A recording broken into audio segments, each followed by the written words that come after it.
program where we have come to make you look like, what are they doing here? No.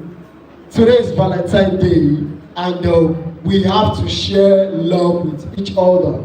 So I think we asked some persons to stand up and meet a friend, and do you remember networking period? And I think we need to get a feedback from that section. Let us look at some persons who were able to meet with some persons and what they were able to get. And I think we should go with, should we start with 5K? I think when we did online giveaways, some persons were asking, we just still be physical packaging for them. But not that they are here live. When you meet me. Oh, people are ready, they're asking questions. I will answer another one. Okay, you've seen the person you met with. Okay, can you share with us what you meet with? Okay, I met with Yakini Kende. Yakini Kende? Hey, tell us more about Yakini Kende. What is she into? She's from Lagos State. I'm from State. Can you just press the pause? You see, there was nothing like Yeah, they're yelling Okay, can you ride up? Can you ride up? She's the second of course. Okay. Her best color is yellow. Okay. Okay, she loves singing and dancing in her free time. Okay. Her best food is rice and stew. That brother, where's the sister they are talking about? Where's the sister? Oh my God! Oh my God! Hey, that was responsible brother see that sister. Continue. I collected her number because I'm an hairstylist and I ventilate clothes and wigs, so we connected. Like what school is she from? She's from UNN. She's in computer education. And you? Business, 400 level. That's good. That's good. That's good. That's good. That's good. Okay. Please note her down. Give her an airtime of 1,000 naira. Beautiful. Who else have something to tell us? I said we will deliberate, we or not. Do you have people from Lasso here? Do you have anyone from Lasso? Do we have anyone from Lasso? Lasso in the house? Lasso in the house? Wow, Lasso in the house? UNN in the house?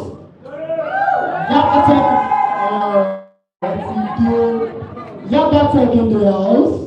Yabatek. Okay. All right. Thank you. I think we're having a larger number than we do before. So can someone tell us, how did you hear about this event? How did you hear about this event?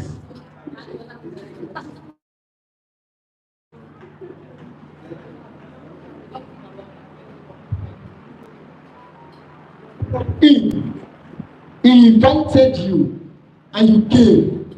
For him inviting you and being here, we're giving you 1,000 naira. You wanted before you. They came together. Nice. They came together. Can we clap for them? I can see some persons already discussing. Now who bring me come this place? I want them who bring me come so that we can share the money together. No. Okay, I think I'm having some persons from last week here. If you are from last week here, can you mingle with your persons from UNN and Yabate? Don't sit together. If you are from last week, don't sit together. I can see people from last week. Can you see the sister took first row, sitting in the middle of some men? That sister demand. And the brother is at the back with one beautiful lady beside her, so that he can have a good time. By the time he's going back, he's not going alone with his bag. He has an hand. Some people are just looking. They are just looking. That brother online trying to get somebody and get something while going. Okay. So from last week, who are those from last week? How did you get to know about this event?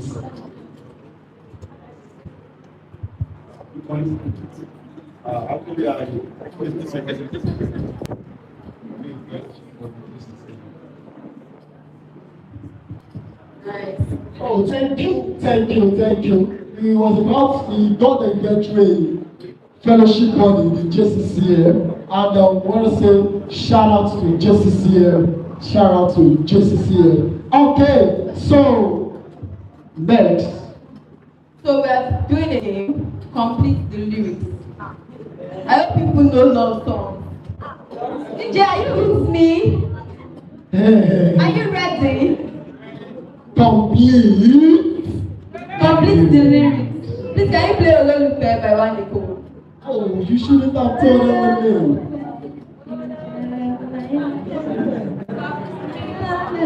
Hey, who is there? Who is there for us? This is there. Okay, we have more of religious persons in our midst.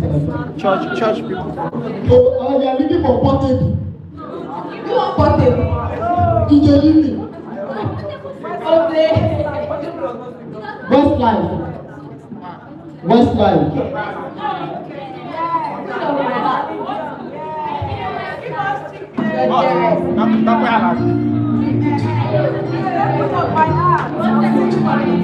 So who can complete this? Somebody already. Anybody ready? I'll be right beside you. Like the wall of Jericho. They don't know. They don't know what's going on. When I get slow, My baby boo, I'll be a soldier for you. I'm dancing my time on you. Don't sit for You how. know I got you. I don't need to guide me too. I'll be right beside you in anything that you do. And if you ever need to save me, I will be running to you. To you. I'll be running to you. That was just not for there's some part between. No, this one is general. DJ, let her continue. Just give us a low.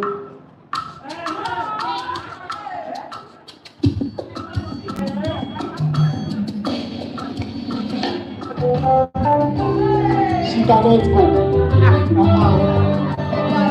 I'm a music person. I don't want to know chorus. Chorus is different. Who wants to go for it?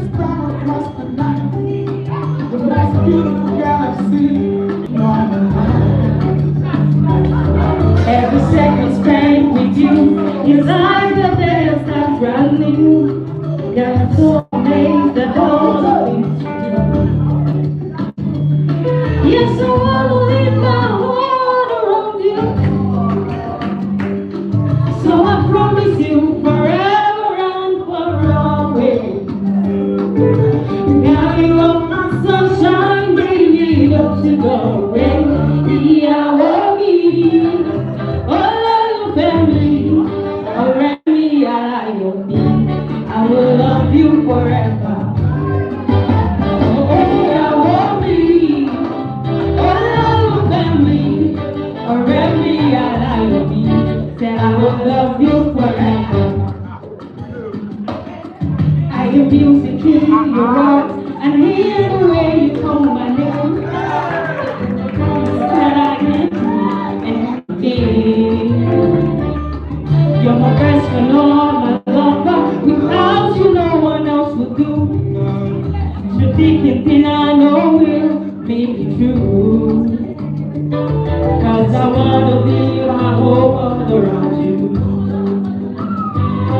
So I promise you forever and for always. Oh, now you are my sunshine, baby, don't you go away. Yeah, me. Oh, look at me. Oh, me, I need. I will love you forever. Oh, me. Oh, look at me. Oh, me, I will love you forever. Baby, my baby. You are my sunshine. My lover, my essence. Ain't no one like you. My baby, girl, you are my sunshine, my lover, my essence. There's no one like you.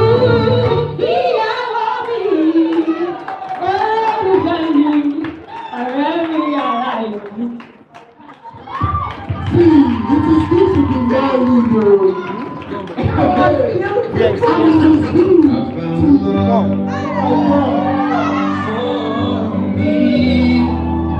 You see, when you get married to the right person, you will remember that love song he used to sing for you.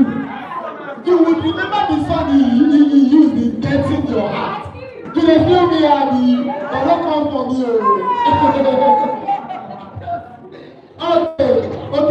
She got to try. Let us give her 2K head time. Yes, Let's give her 2K head time. Let's give her 2K head time. Please, are you noting?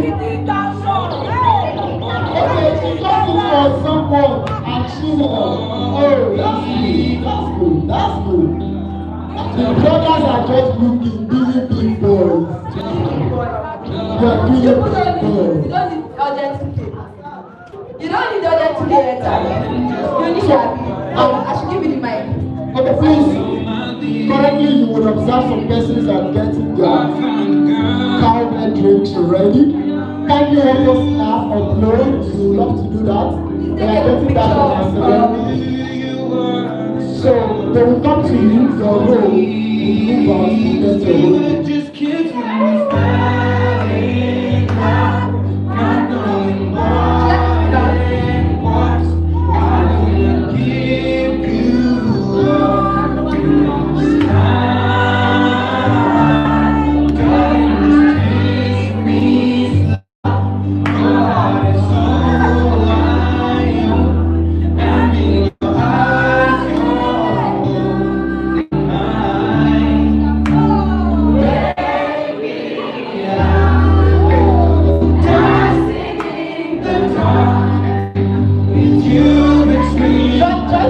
Some song.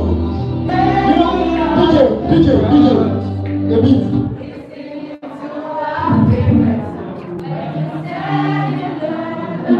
Those jumping down,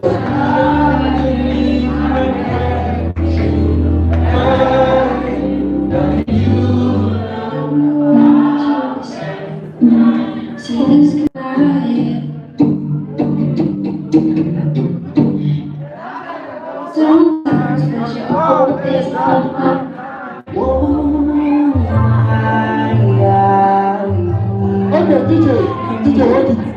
Thank you. I think some of us are feeling cold, some of us are feeling like I'm getting the vibe, and some are still on the fence. Some about you. Do you know sometimes it goes? How many of us know P. Daniel? P. Daniel. Even if you are a Muslim, do you know P. Daniel from Medina? P. Daniel from Medina. There was a day. That day, he carried his woman like a queen. I was like, it is good for this man of God to have sweet mouth. I'm not good at toasting. But if we get one-on-one conversation, you will forget your boyfriend. And I'm not good at toasting. That you see only, sister, I'm not good. But let us have one-on-one conversation. You see that when that brother is wasting 500K. We not go waste money. So now I was not like, wow. He even told us Wait, let me correct you. You like men when they show working. You have to show working. I look like man with no balance. I look like man with no balance. So when I saw P. there was this Lexus 350 2021. I think he gave his woman on her birthday. You don't even follow up. Christian brothers cannot tell me yes. Christian sisters, okay, you say yes. What was the next thing you gave her that day? You gave her a car. You gave her a car and an iPhone. And that day, he sang for her. I was like, wow. You see, being a religious person doesn't mean you should know some rhythms that make your partner happy. You see, sometimes you just try to, me like this, they say like, you cannot sing to save a life. But I have some boys in job to save a life. So next on our list, the first speaker for today is ready. The first speaker for today is ready. And I would love as many of you who are here to receive something. Not just to come and go, but who are ready to receive something tangible. Stay tuned as the first speaker comes up. This first speaker is someone I've known for up to like 5 years now. I knew him while I was in school some years ago. And at that time, I think he was at his finals when he started his business at that level. And I think that was our own early stage. He's a graduate of a bounty. But let me search for his business online and know how far he has come and the caliber of person that will be coming right in front of you to give you something tangible. This time, 2022, no, 2020, 2014, 2020, this bonus is a bonus answer for UNN students. If you get it right, let us see. Maybe you are correct. This time, 2020, UNN in affiliation with Yabatin, something happened to you people. What was it? Yeah, 2020. This time, this sister don't win all our gifts. We moved from Yabatin to Ekpe. You were moved from, what level were you then? I was not in school yet, but my sister was part of the set. Oh, our sister was, so history was passed down. We were moved from Yabame campus down Ekpe campus. You see, you are happy about Valentine. That day, I think that was the day we ended teaching practice now. It was also a Friday like this. Our final year, we just said, we couldn't believe. But here we are today. We betted 4 cents afterwards. That's good. Please, once it gets to your road to go for the tea, you can just move out as coordinated quietly and return it back. Please, have you done that? Have you done that? Kindly upload, tag, cowbell, kindly tag, bell. With a standing ovation, please, can we welcome the first speaker for today, in the person of Mr. Tosin Aleriwa.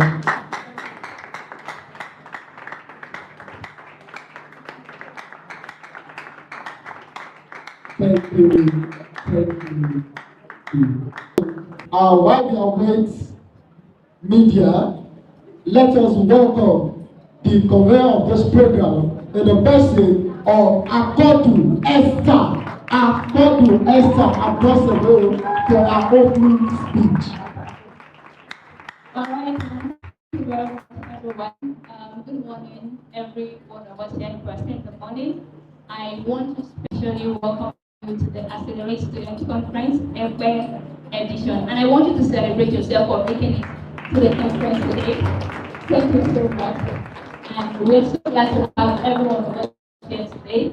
And this is going to be the first physical edition of the conference we'll be having over the year, the last 2 years. The conference was first the vision to help undergraduates to gain stability and balance with their academics, finance, and also career-wise. To help them prepare for life after school. And I would say it's a privilege I didn't get to enjoy while I was in school. I think I didn't get to have a program like this throughout my years in this school. So I figured that one of the ways to also give back to the school is to help people get enlightened, to prepare them for life after school. And the many struggles we go through as undergraduates the many challenges that we experience can actually be, something that can be stepping stones for every one of us. So the theme for this year's, edition of the conference is transcend. Transcend. Can everyone say transcend? Transcend. And what that simply means is that beyond all the barriers and limitations that you may see, beyond all the challenges that you may experience in your undergraduate life, the student life that we have here, you can actually rise beyond that, rise above that, to break the limits, break the barriers. Because like I always say, the limit is only in your mind. It's only in your mind. You are not limited, you're not bound. There is so much more that you can do that you are already doing now. And this is the essence of the conference, to help you open your eyes to more opportunities, open your eyes to your own potential, open your eyes to things you need to start doing from now, to start building from now, to prepare for, the days that will come after school. Because trust me, what we are doing in school is still child's play compared to what you will see in the real world. And they will not exactly tell you that while you're in school, right? It's when you finish school you realize that it is like what I ordered versus what I got. So, in as much as, we are students in the school, there's so much we can do so that you will not be, by the time you graduate. And this is the essence of this conference. Over the years, we've had the privilege to host this conference to accommodate students from different countries of the world, not just Nigeria. So it's been virtual, it's been online, and we recorded really, really massive testimonies. So we decided to make this physical because something that people benefit from online, that means there is so much more if you are coming here to taste from it. And trust me, this conference is so loaded. Our speakers are so loaded for you. And I want you to have an open mind. I want you to have an expectation. I want you to prepare your heart to receive everything that we are prepared for you already. And I hope you've been having a good time so far. Have you been having a good time so far? So it has only just begun. Tell somebody beside you that we have just started. Okay, so get ready. Get ready. Tell somebody to get ready. With a reputation as the youngest achiever of real estate, Oluwatosin Aleriwa's award stands as a testimony to his dedication, inspiring leadership, and far-reaching commitment to the development of others. He set out 8 years ago while a student of the University of Lagos to provide excellent real estate investment solutions and dedicatedly cater for clients' real estate needs. Until date, he has directly trained, mentored, and empowered over 8,000 youths to do the same through his platform, the Ultimate Vibrant Realtors Group. Over time, his professionalism and integrity has earned him the trust of clients and associates, as well as the recognition of national and international bodies. Humbled to be the recipient of over 30 awards, some of which include a recognition as one of the under 40 CEOs in Nigeria, an award from the Metropolitan School of Business and Management UK, the Real Estate Trend and Insight Certificate, and also one of the top 100 most influential youths in Africa 2021. Tosin Aleriwa is blazing with purpose. In addition to Grace Property, founded 8 years ago, Grace Logistic founded in 2021. He is also the founder and CEO of Luminous Hills Investment Limited, which will continue providing unparalleled investment services within real estate sector. Luminous Hills Investment Limited is a city set on a hill. It cannot be hidden. Tosin Aleriwa, young and unrelenting, hit the ground running 8 years ago, and it appears he has only just begun. Ladies and gentlemen, please let's welcome Oluwatosin Aleriwa. POOR, passing over opportunities repeatedly. Being very poor means passing over opportunities repeatedly. Now, the things that you now need to have to now buy this one called money, I will give you. I think I have 7 of them. I will share them with you. Just touch on them, then enter my true message for today. I said, and the client has paid. She said, yes. Let me see the proof. Man, why me? and they paid the owner of the house, they paid commission at once. It was a 5% commission. 28.5 million naira, not even known. Mine from the deal was about 10 point something. And I didn't touch anything. I just knew about the transaction. I didn't even go there. In fact, I don't know how the house looks like. It's business. That is my own industry. I've created a system. It is a structure. It runs. There is a website. They are all on it. Their account is all on it. I pay the commission. I can, when I enter my car, I'm back again. I'm seated paying commission. Competent. Find the loophole in any endeavor, any of your business. In this wristwatch is the next level. They need it here. You find it. In the vehicles that they've been producing all this while, all the Volkswagen, Toyota, all those rubbish vehicles, do you know that I tell you, the loophole in those vehicles was the carbon they were emitting. Then Elon Musk saw it. And what did he do? Electric. EV car. Electric, straight up. He found the loophole and he plugged in. Now you call him the richest. Are you kidding? Why won't he be rich? You are trying to save your world. That you are driving the palace up and down. You are even making it harmful because of our global warming system. You will first look like a madman. A friend of mine started a business. Listen, you know solar thing is everywhere now. The guy just came to meet me. He wants to start selling solar. I said, there are many people doing it already. What's the you know that thing that catch? Yes. He now said, okay, so his own is that if the solar is 3 million naira, you pay only 20% and I deliver it to your house. You'll be paying as you use. First, I know your house. You submitted your bank statement. You know how much. There's a financing house already that's going to pay for the thing, and you just pay back. So it's win-win. You are opening an account for those finance house. You are doing so. It's looking very clear. I said, okay. Now I get it. You can go ahead. It is a fantastic business. The loophole was that people don't have the bulk of the cash to pay for it, but they pay such an amount instead of paying it as deposits.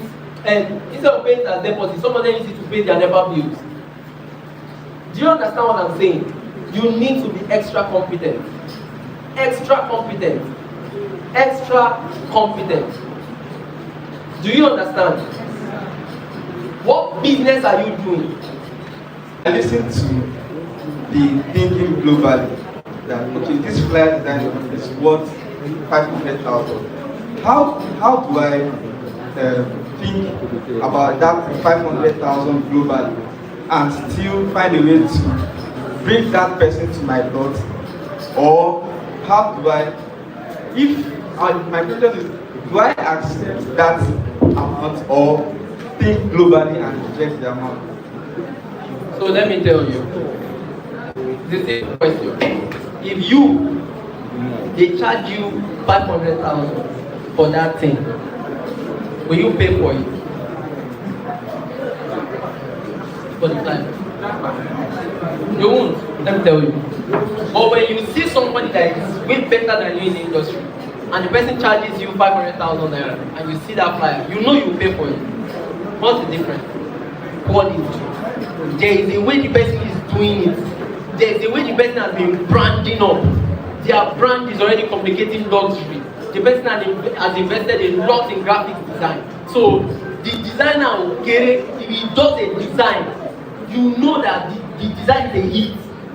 If you put it on the flyer for that person, or the person sends in a design, the quality of paper you are using, you will let the imagine doing a video and saying, so I just encountered a friend of mine in the United States, and he made mention of a particular paper type, and it's looking like, even if everything Alamba, right?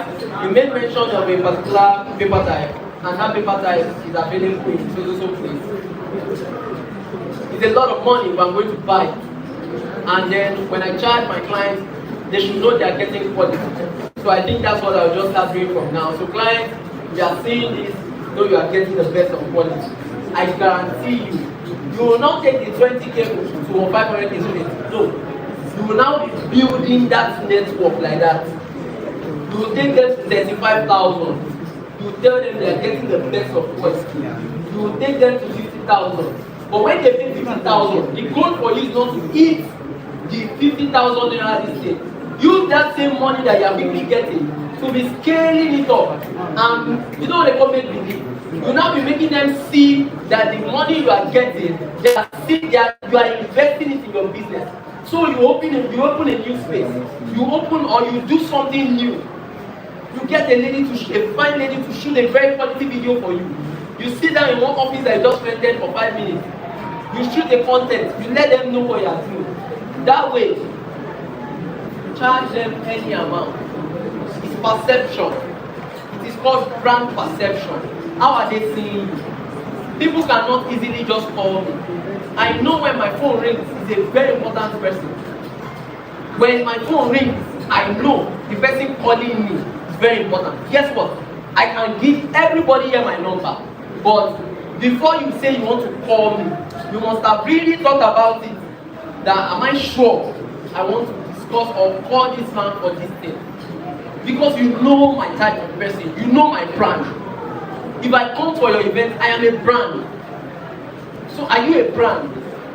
Yourself, forget business. Are you a brand? So when you build your personal brand, let your personal brand carry on. Thank you. Thank you, sir. Please, the first question. Good day, sir. Somebody introduced me to the real estate business. So when I saw my when I saw that I had only like way I could advertise it was just WhatsApp, Facebook, and whatever. So I just want to ask them, how can we see our clients? Yes. How can we see them and talk to them? And so how can we see them? That's what I just wanted to ask. First. Alright. So you talked about competence, and for me, I'm a graphic designer, and over some moments I've been working on personal branding. But then I realized that the last thing you mentioned was being courage, and I realized that I've been doing those things, just being courageous and the rest of the thing. But looking at it, I feel there is still something I should do better that should help me build a personal brand of quality. So I don't know, right now I've stopped posting, I've stopped doing some things just to build up myself to be a better person. So I don't know if you can please just tell me what and what I can do in building up to be better. I'll start with you, association. When you relate with 5 rich people, you become the 6th. If you relate with 5 very bad graphic designers, you will be the 6th. In fact, if you are not the 6th, they already know you are the 6th. Without them seeing your design, they know that this one, they work together. But your association online, where people see your comments, when you do a design, you can run an advert. Your best of design, run an advert. Get people to influence for you. You need to keep being a better version of yourself. You don't explain results. When results show, it speaks. There are some people that speak result language. Excellence. They don't toy with it. When they see it, they know that you are the one. Do you understand what I'm saying? So you need to keep sharpening your skills, number 1. 2, your association. And number 3, don't be afraid to take a big step. Don't be afraid to take a big step. Don't be afraid to take a big step. What do I mean? If you see a big brand, walk up to them that you want to design for them. The people that are designing for them, it's not that they have 4 heads. I'm telling you, it's the same thing. My brother is a very big time photographer. And he's doing very well in his space. When he sees the people snapping Tinubu today and somebody tomorrow, he's wondering, someone just carried templates pasted on the photo editing, and that was it. He understands that this is what they are doing, but he needs to keep sharpening his skill, because when he gets to that level, the pressure that those people are facing that is making them copy and paste, he will now face it. So you need to keep building capacity now. Relate with the right set of guys in the same industry. When those ones get jobs that they cannot accept, they just throw it to you and say, work for this brand. My hands are full at the moment. Can you do it for them? It's easy. Shall you understand? Now for you, because I have to answer you last, because if everybody is wise, wisdom will not. How will I put it now? Wisdom will not have value. Somebody has to be foolish for wisdom to be valuable or valued. So what am I trying to say? The rarity of a thing makes it valuable. So the fact that you are asking me this question on where to get clients, it is that client that makes us wealthy. So you asking me where we get clients is as though you now want to know the real secret for. But let me tell you, in this industry, we market inside out. It's not in this industry. All industries, listen to me. If you are selling anything, pay attention. You market inside out. What do I mean? Let the people around you know what you are selling. Be very unashamed, shameless, marketing what you are marketing. So said of a realtor, he was washing clothes outside. He now saw another fellow realtor that is his friend walking with the client's document. Actually, the tenant of his father bought from that realtor, and the realtor brought him documents. So he was asking her, "What do you want to do for my compound, my house?" And he said, "My client lives here." And I said, "Who?" He said, "Mr. Kayode." He said, Mr. Kayode bought which land? He said, "The same land that I set target for. Me, I'm here washing, and he's buying from somebody." You are not vocal enough on what you do. There's a way you carry it like gala. You know that yaki. You carry it on your head. Let everybody know what you are doing. Share the flyers unashamedly. Let people know. Before you now say you want to go online to people that don't even know you at all. You understand what I'm saying? Persuade them to buy from you first. When they buy from you, even if it's one plot, and you, let's say you make 150,000, carry that 150,000 now run proper advert. Running 5K ads is child's play. When me, if I want to run advert, I'm dropping 3 million, 4 million. You are not dropping 5K. You want to get clients that me, I'm already inside for you. Do you understand what I'm saying? So I'm letting you know that we go all out. So when you put 150,000 and you now start running adverts, you know it will go far. But you don't have the capital. The capital you have are your immediate environment, your immediate guys. So it will help you with your, so you understand. Inside, out. Thank you. Thank you, sir. The last question. My first question, I have 2 questions to ask. My first question is that when somebody is in business like recycling and it's a huge project, so you already have the initial capital that you started with, then you now want to step up the game. I'd like to ask that which option is best to go with? Is it to go for grants or to look for an investor or investors? That's the first question. The second question is collaboration. When there are 2 friends, maybe they are in the same industry but they have different strengths and they have plans in doing business together, to come together, and they have prospects for the future that it will be huge. And they know that it's supposed to go legally to start with that business idea. Assuming they don't have money, that much capital to go for a lawyer and other stuff, which other way can they go about it?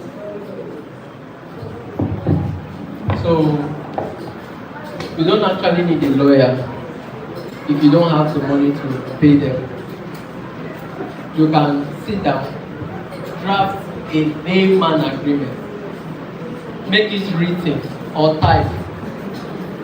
Maybe you have laptop or you can go to cyber cafe. You type it. This and this and this are the rules of engagement for two of us. This and this and these are the laws. If you violate this and this is what you lose. You can lose 30% of your shares in this business if you steal money. You can do this if you lie. If you break my trust and you siphon clients or you go and start a competing or conflicting business, this and this is what you do. You stand to lose 50%. All you need to do is start it by yourself. Let you sign, let us sign. And when two of you sign, two of you should have a copy. The day Kasala was born, all you need to do is take now your course. You can now get a lawyer. If it means you borrowing money to win that case, get a lawyer, show and present the evidence. It's called evidence. So you understand? All contracts are just normal wording. You just need it's just as evidence when you tender it in court. It favors you because the person signed not under duress. So you understand what I'm saying? So you can even use your company stamp. Stamps are very cheap. You can get design one and put it on it. Or get a lawyer, student lawyer. Not necessarily a graduate bar with bar and all those things. No. Get a proper lawyer that is in school, that at least maybe final year or 2 years. Stamp. So you understand? Put it as a witness. So for an agreement to stand, watch it on check on ChatGPT. If you use ChatGPT, raise your hand. Love out. Download ChatGPT. Go to area to do anything. Now, go there, type it. What components do we need to have in our agreement for it to be legally binding? You hear there must be a witness. The two names with the signatures must be there. Your agreement must be clear with punishment. Simple. Let it be in your agreement and then you are fine. Then for capital investor and grant, before I don't used to believe in loans. But my brother, my sister, if you have somebody that wants to give you money and you believe so well in your business, that day, collect the money, scale your business fast, return the money, we shop for you. Do you understand? Return the money. If the person is saying that he needs his money and you don't currently have it, go and look for another investor to pay him back, let the investor wait. Either way, in business you rob Peter to pay for. You understand that? You rob Peter to pay for. If this investor is telling you he needs his money today, call another person that is likely to be your another investor. Tell the investor, please, I need 3 million naira to scale up my business. I will give you the 3 million naira in so months. Carry the 3 million, give the person that is asking for money, let the person go. Then you have another 3 months to quickly raise the money. Guess what? You've been raising the money before. Let's say you got it to 1.2. You know you've not completed it. You bought yourself another 3 to 6 months. Do you understand? To now give the investor maybe 4 million or 3.5. And if this one comes now and telling you he needs his money now, and the time never reach or the time don't reach, you got to find another investor. That way, you are running your business and the investors are just paying themselves. It's a chain.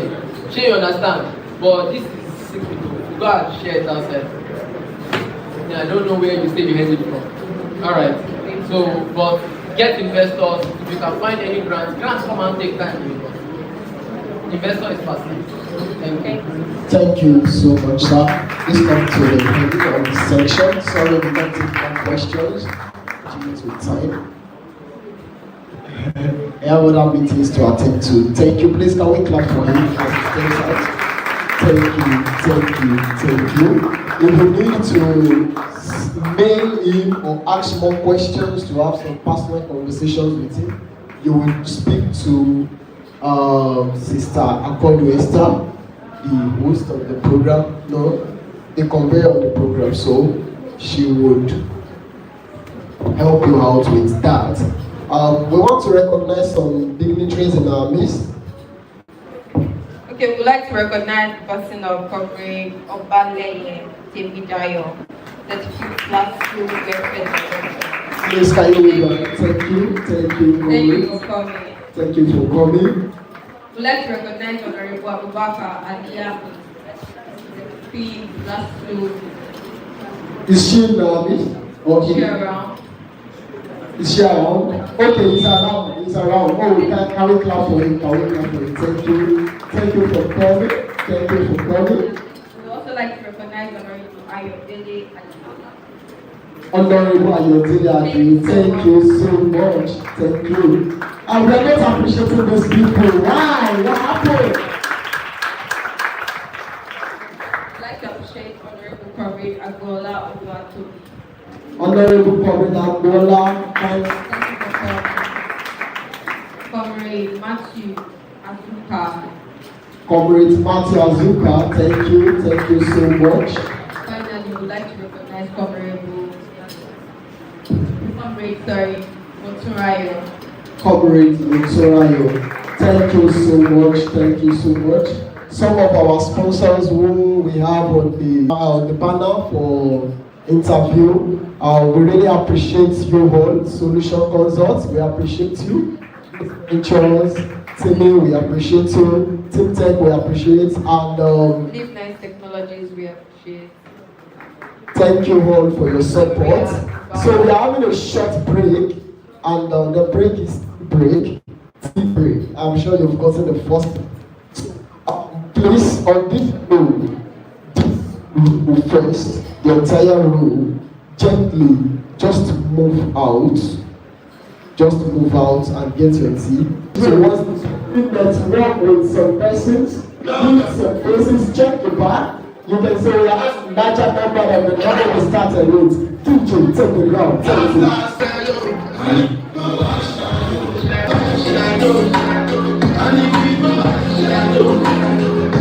Olaitan Ajetunmobi is a distinguished scholar, researcher, and educator in the field of chemistry. She holds a Bachelor of Science degree in Chemistry Honours from Lagos State University, graduating with a remarkable CGPA of 4.30, placing her in the top 2% of a class of 250 students. As an indigenous recipient of Lagos State Scholarship, Olaitan's academic excellence has been consistently recognized. Currently, Olaitan is pursuing a Master of Science degree in Chemistry at the University of Lagos, further solidifying her expertise in the field. Her research interests include drug discovery and development, medicinal chemistry, synthetic organic chemistry, and pharmaceutical chemistry. Her leadership skills and commitment to community service are equally impressive, with various leadership positions held, including Vice President of the National Youth Service Corps and Deputy Campus Coordinator of the Sustainable Development Goals Awareness Campaign Tour. Olaitan's contributions to community service has earned her several awards, including the National Youth Service Corps Certificate of Discharge and the Humanitarian Award of the Year. As a Millennium Fellow in the Millennium Campus Network of Boston, USA, and a Youth Ambassador of the World Literacy Foundation in Melbourne, Victoria, Australia, she has demonstrated a commitment to working a positive impact in her community and beyond. In addition to academic and research pursuits, Olaitan is a creative entrepreneur serving as the creative designer of kits and fits, a global brand specializing in tailored suits, shirts, and pants. Ladies and gentlemen, please welcome Olaitan Ajetunmobi. Said initially that if a person does not excel academically, there's so many things you can excel in life, like a lot. So please build good networks here on campus. Build good relationships, not just within the confinement of your department, across different faculties. Have friends. I'm not saying you should keep friends with people that won't help you. No, people that are relevant to your life. You know that, okay, I have a friend, she likes clubbing, and me, I can't afford to start clubbing. You can have her as an acquaintance, not someone that if you don't see her, you won't be able to sleep. If you don't see her, you won't be able to eat. No, you just have her as, okay, if, I don't know, like, I don't know how to put it. You're not close to someone, but you have a relationship with that person. You know that if it gets to a point in time and you're like, you need that person's number, you have this access to the person that even if I walk up to this person, she will help me, but we are not close. Please, build good relationship with people on campus. You're not going to be here forever. Please, I beg you. Don't graduate with certificate alone. Let me bust your bubble. When Lagos State University gave me my certificate, I saw something very funny on it. And what was on it is that your certificate of graduation is just for moral conduct while you were on campus. It's not an access to a job or a good life. No. Yes, the rest on it. She was able to abide by the university regulations, and there's a word, but she was able to abide by the university regulations, and she met up with examination, conduct, blah, blah, blah. It means that first class, whatever class you're graduating with, means that you were able to abide by university regulations you were able to abide by the university regulations, which implies that maybe you were not involved in examination malpractice. You were able to graduate well. You were not a cultist. They didn't rusticate you. You were not sent out of school. That's the university regulation. And in terms of examination as well, it means that it was what you wrote that you got during exam and you belong to this class, third class, second class, or first class. That's what your certificate is for. They're not giving you your certificate that when you go out, you just enter in your organization. I made a first class, please. Can I get a job? Okay, close it. You're not going to get any job. So your certificate is not a pass to a good life. Whatever thing you're learning here is just a starting point. See, that's why schooling is different from education. Education is a lifeline learning. Like, you keep learning till you die. Once you stop learning, you start dying. So education is, that's why we have formal and informal education. You want to learn a skill, you're going to get educated on that skill. Yes. Even marriage is an institution of learning. You're still going to get educated on how to be a good mother, a good wife, a good anything. In any sphere of your life, you're going to be educated because you are new to that phase. I was not born to know how to sew suit while I started growing up. I was educated. So what you are doing here is you are being schooled to graduate with a certain class. First, second, third, whatever. That's why you're here. They are not your lecturers are not here to just tell you that. So as I'm teaching you, ensure you have a first class, and after your first class, when you go out, you have a good job. Oh God. No, it's not like that. Life is gonna hit you so.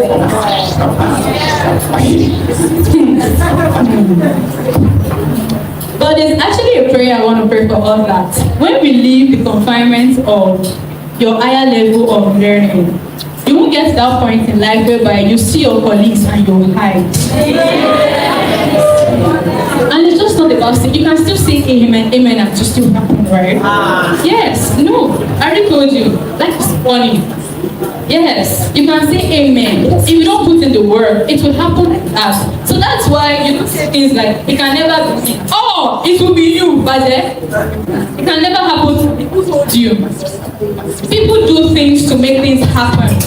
If you don't put in the right work, the right level of dedication, resilience, perseverance, hard work, smart work, whatever, nothing will happen. You just see 2024 gone, 2025 gone, like that. And you're like, Jesus, I'm already 30. I haven't done anything in my life. It will happen to you like film. I'm serious. Please, I beg you. Make the best out of your experience here on campus. Build good relationships. Network with people. Find your purpose here on campus. Assuming this is a Christian gathering, I would have said that your first purpose on earth is to be a minister of the gospel. But I don't want to be like that. We have Muslims around us and I don't want them to feel uncomfortable. When I mean find your purpose, is that there's something that when you do it so well. You do, like, you put in your all when you are doing it. It's like, it has all of you. Like, it's something that you do and you're like, I enjoy doing this thing. Find that thing. Find it. I don't know what it is. As much as you enjoy sleeping, there's something aside sleeping and eating and gisting that when you do it, you're like, and if I should put in, if I should keep this in my all, I'm going to excel really well at it. Please find your purpose. Find what you are passionate about now that you're on campus. When you leave school, life can throw different things. Life can spin you at angle 360 like this, like you might not know what to play again, though. So while you are still here, as much as excel excellently, please find something else again that you are passionate about doing. Something you love. It could be social work, that's humanitarian work. It could be teaching. It could be a technical skill. I don't know. It could be cybersecurity, web development, web design, anything. Anything you like. Just ensure that you find something that you're passionate about. Something that when you are doing it, is it that you won't get tired? You get tired though. Is it that you won't get bored? You get bored. But sometimes that I have a suit piece that I'm currently working on and I've been on it for a week and I'm like, oops, can I just get another order? I'm tired of working on this one. But a part of you is like, and when I'm done making it, when I see we give this perfect fit and you're like, I'm gonna finish it. It's the joy that comes from your inner man, like it comes from within. You find so much joy when you are doing that thing. Find it. I don't know what it is for me. I know my own. I don't know what it is for you. Please find it now that you are here. If you graduate from university, life can throw you up. Even NYSC will best displace your life like this, throw you to Jigawa State. I don't know what you're doing there. I started in Kwara State and I taught. I was teaching for a year. It was after NYSC I had to start shopping again. That's what I mean to do. Don't allow your life slip away like this out of the earth. So please, while you're on campus now, find something. During your semester break, look from within. What can I do? Okay, during semester breaks, you know what those breaks are for? For you to relax and calm your nerves from exam pressure, exam fever that you brought upon yourself by not preparing when you ought to prepare for your exam. And then when you're done relaxing, a part of you will be feeling like, okay, I'm not in school, I'm not writing, I don't have a pen and a paper. So what can I do with my hands? Find something you can do with your hands. If you know that you are vast with the computer, get a soft skill. If you know that you are vast with speaking, you can put in for public speaking classes. There's so many things you can do in life. Hey, Jesus. There's so many things. If you know you know how to market things to people. That's sales and marketing. You know how to talk to people that I sell this thing and if you get it from me, you're gonna love it. If you know you are like that, just, I don't know, like, we are all wired differently and everyone in this room has something that is peculiar to them. Just find it. I don't know how. Okay, I'm a Christian, right? Or if you're a Muslim, you can pray to God. God will help you, but God will help you, but you will help yourself. Find it, please. Find it. The world is beyond. The world, life is not white and black. Life is beyond even though I have PhD certificate, there's still more. You know what? There's so much in you that you don't know. You've not even started exploring. I'm even talking to myself as well. There's so much in us that we've not even scratched it yet. We've not even touched it. There's so much. Please, find the real you outside the four walls of the classroom. I beg you. Find the real you. Just Find something that makes you feel yourself aside being in class. Please.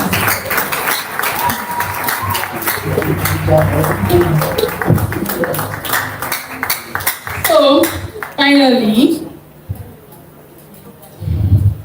I don't know.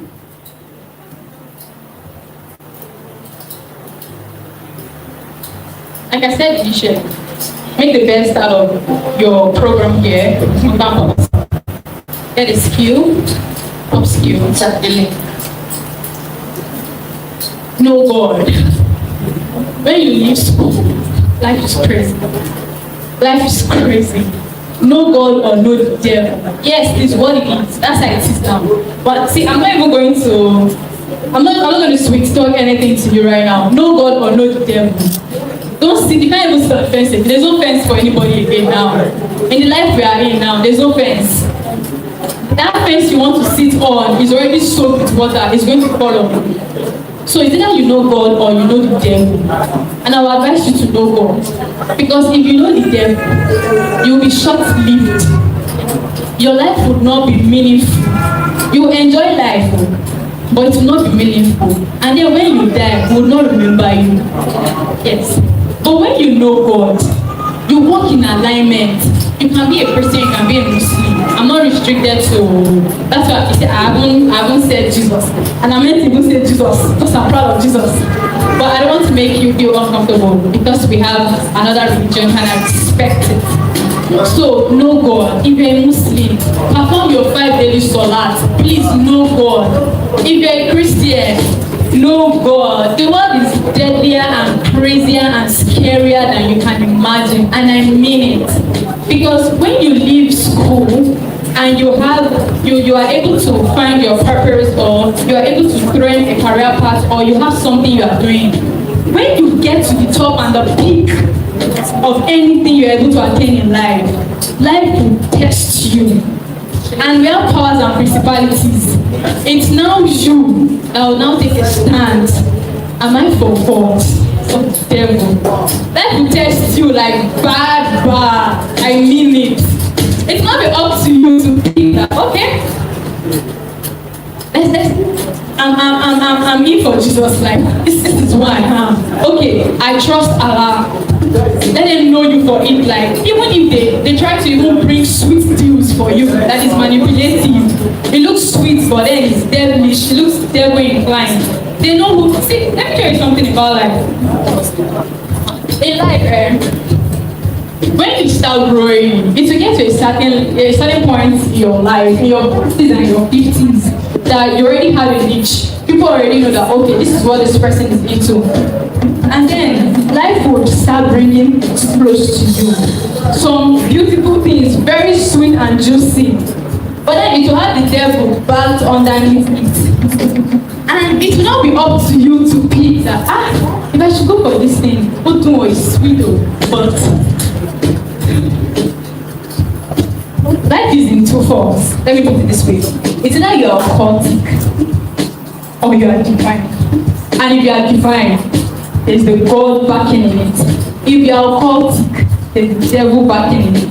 So when you get to the forefront of life, when you got into the peak of anything you were able to build in your 20s, your 30s, your 40s and 50s, it's times and moments like that that will now come, that people will now know if you truly know who or whom you believe in. Life will test you and life will try you. But please, know God. Know God. Build yourself. Keep building, keep learning, keep working, keep growing, keep growing. Thank you. Thank you.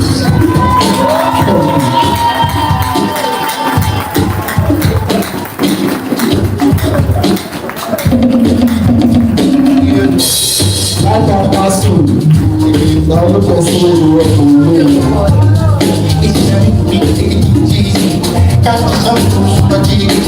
You tell people like us. That was what you do right now. Don't show you for the Thank you. So right away we're moving to the next segment. Kindly permit me to recognize the Vice President as we welcome him to the high table, the Vice President of Yaba Tech, Vice President Yaba College of Technology. Can we welcome him to the stage? And the Vice President of LASU Epe, can we welcome him to the stage? Can we welcome them? Can we welcome them? Where are they? Okay, we want to appreciate, want to say shout out to the brands, our sponsors that supported this great program. We want to say shout out to Airboom, thank you so much. Thank you to Life Nice Technology, thank you to Victoria Bank, thanks to Merit, thanks to Doshen Kings Venture, thanks to Reviving Truth, thanks to Unique Dose Venture, thanks to Solution Consults Limited, thank you Labatai, thank you Lasu, thank you Lasu, thank you thank you,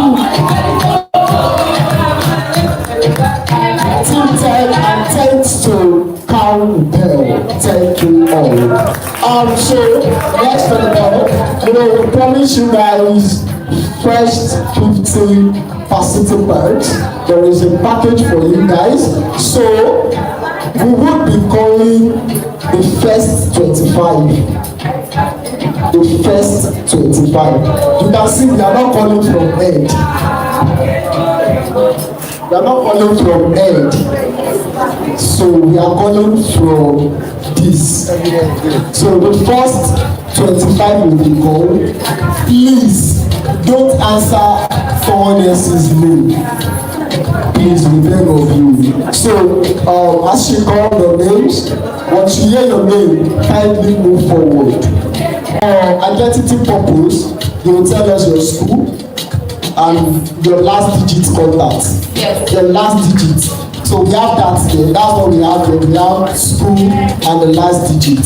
So the last 3 digits, you give us that, and we give you a gift. You don't have anything to take. So as we do this, if you know your name would be in that list, just try and have a networking period and prepare your question for her. Prepare your question for her. You have a very great team. Then what she ended with. If you have some persons who are the one sponsoring themselves currently on campus, then you will know what it takes to get it right on campus. Students are my focus.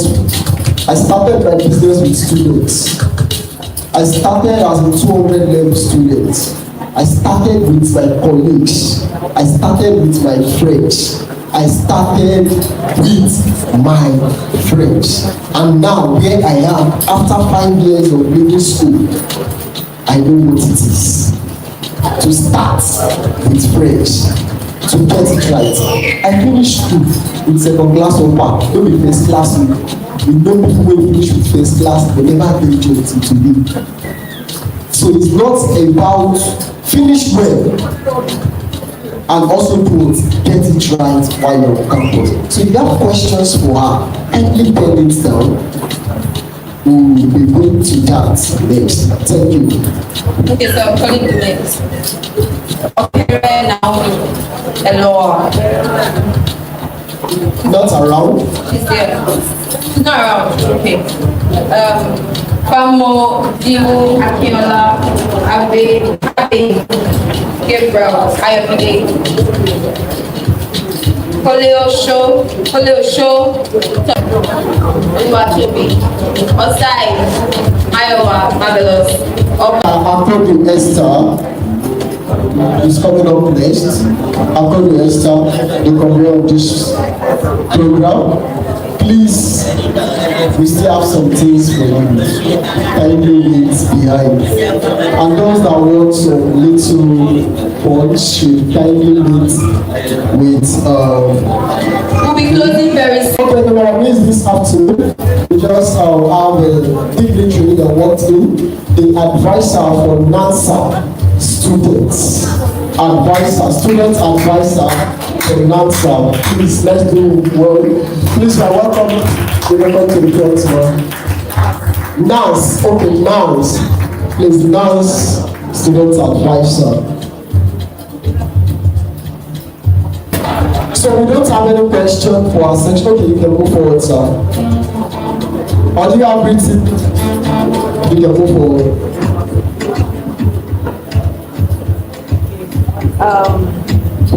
My question is that concerning when she said that we should not be jack of all trades and master of none.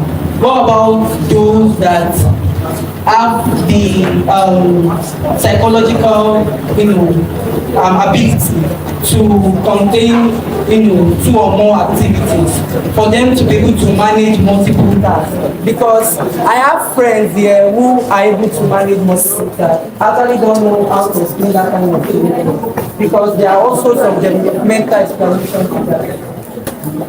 So, in response to the question asked, being a jack of all trades implies that you have close to 4-6 set of skill set at hand. You are doing everything. What is known that you are excellent at. Like what is said, we have people that have the capacity to multitask and do so many things. But you know that friend of yours, over time, it would want to let go of some and hold on to few. Are we together? Of yours that is into many things. Over time, when it starts growing, there's a part of him that wants to shed off some and want to like hold on to 2 pieces or like 3 pieces. It's not as if he's tired of it, but time, he might not have the luxury of time again to be as multitasking as he is now. Let's say he gets to his 50s, 40s, his 30s. He might not have the physical strength. He might not have the mental capability to be able to handle so many things that he might even now want to start delegating things. I'm not saying that you shouldn't learn things. Learn as much as you can, but ensure that there are either 2 things or a thing that even in your sleep, if you are being woken up like, bro, can you get this thing done? You will do it perfectly and excellently well. Do you understand? Explore different things. Explore things, try out so many things, have different skill sets, but be excellent at either 1 or 2. Because as you keep evolving in life, as you keep growing, you might not have the luxury of time you have in your 20s. You might not have that luxury of time in your 40s or your 50s. But those skills that you have in your 20s will be relevant because you might not want to, you want to like expand. They're like, let me use Esther for instance. We've been friends for more than 10 years. And she's into graphic design and anything that has to do with having a digital skill. And she's also good with a fashion skill. But at some point in time, she picked creative design, that's graphic design. So she won't be as good as I am in fashion designing anymore because she's dedicating and devoting more of her time to graphics and any computerized skill. Do you understand? But that does not mean that as she evolves in life and she begins to handle some millions and billions of naira and she's like, that fashion skill of mine, I don't want it to go. She might want to have a fashion institute and put people in charge of it. That fashion skill she had in her 20s, did it go to waste? But over time, it will be useful. But we're talking about things that you can leverage on now. Something that you have to be excellent at because there's nothing you want to do now that someone is not excelling at presently. There's no industry you want to go in now that there's no badass in that industry, in that field. There's no craft you want to learn now that there's no badass person in that industry, in that field. But as much as you also want to have this leverage, you also want to be able to like stand tall, like okay, even while they're talking about this class of people, I can also stand. You are relevant. As much as you want to be relevant, learn something, have something that you are very excellent, something you are very exceptional and outstanding at. That's what I'm saying. I'm not saying because you have the ability to multitask. In fact, do 20 things at the same time.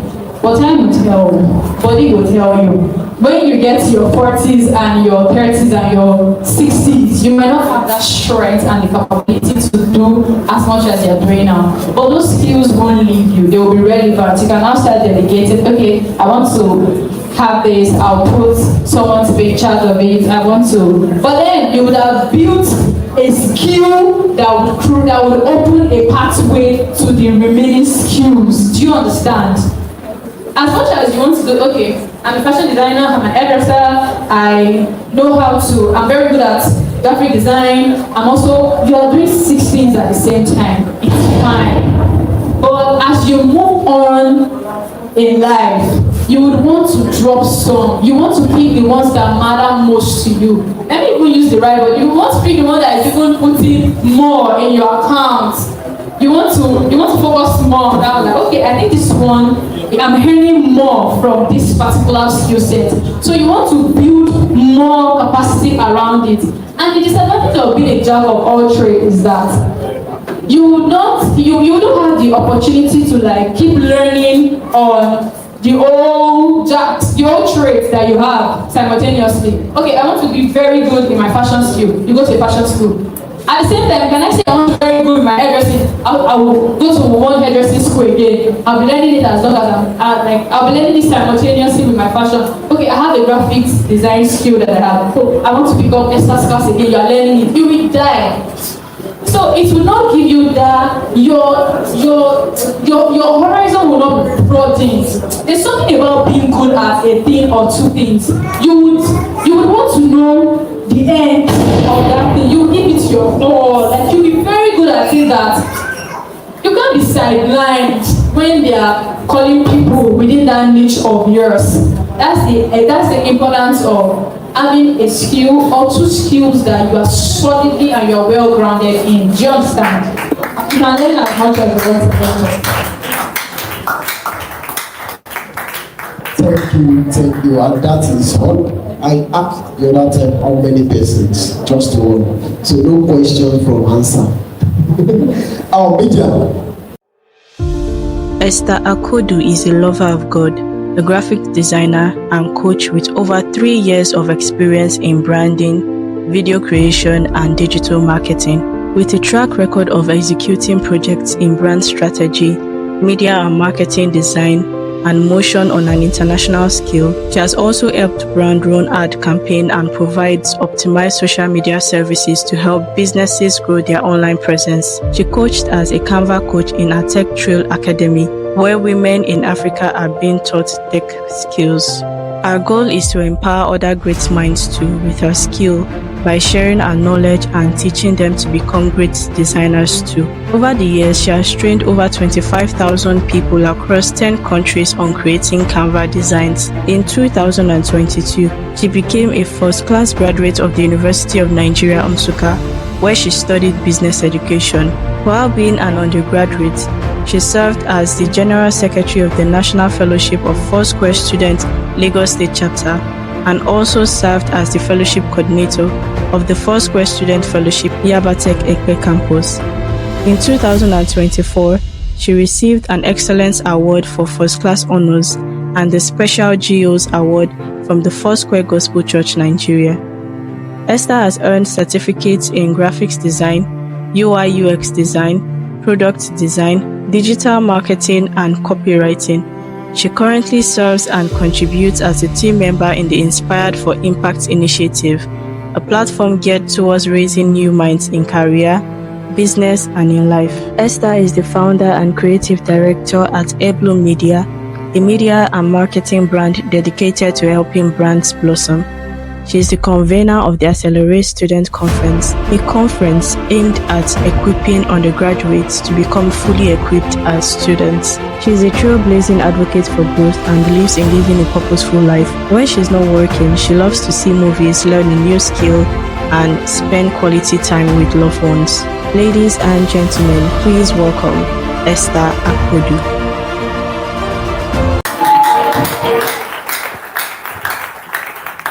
Thank you, everyone. And good afternoon once again. Some people are tired already. Good afternoon once again. Okay, sorry, I'm a teacher. My profession and my qualifications, so I always love to get responses. So I was supposed to have Dr. Joshua Ademowagu come around, but he was not able to make it down. He sent a video, by the way, but we had trouble. downloading the video and getting it up to play. However, we're going to make sure to have it uploaded on our YouTube channel. If you're following Accelerate Students Conference on YouTube, you'll be able to watch the video right on the channel. So do also check out the channel. So I'm going to speak for a few minutes, right? Because I understand that the time is already running fast.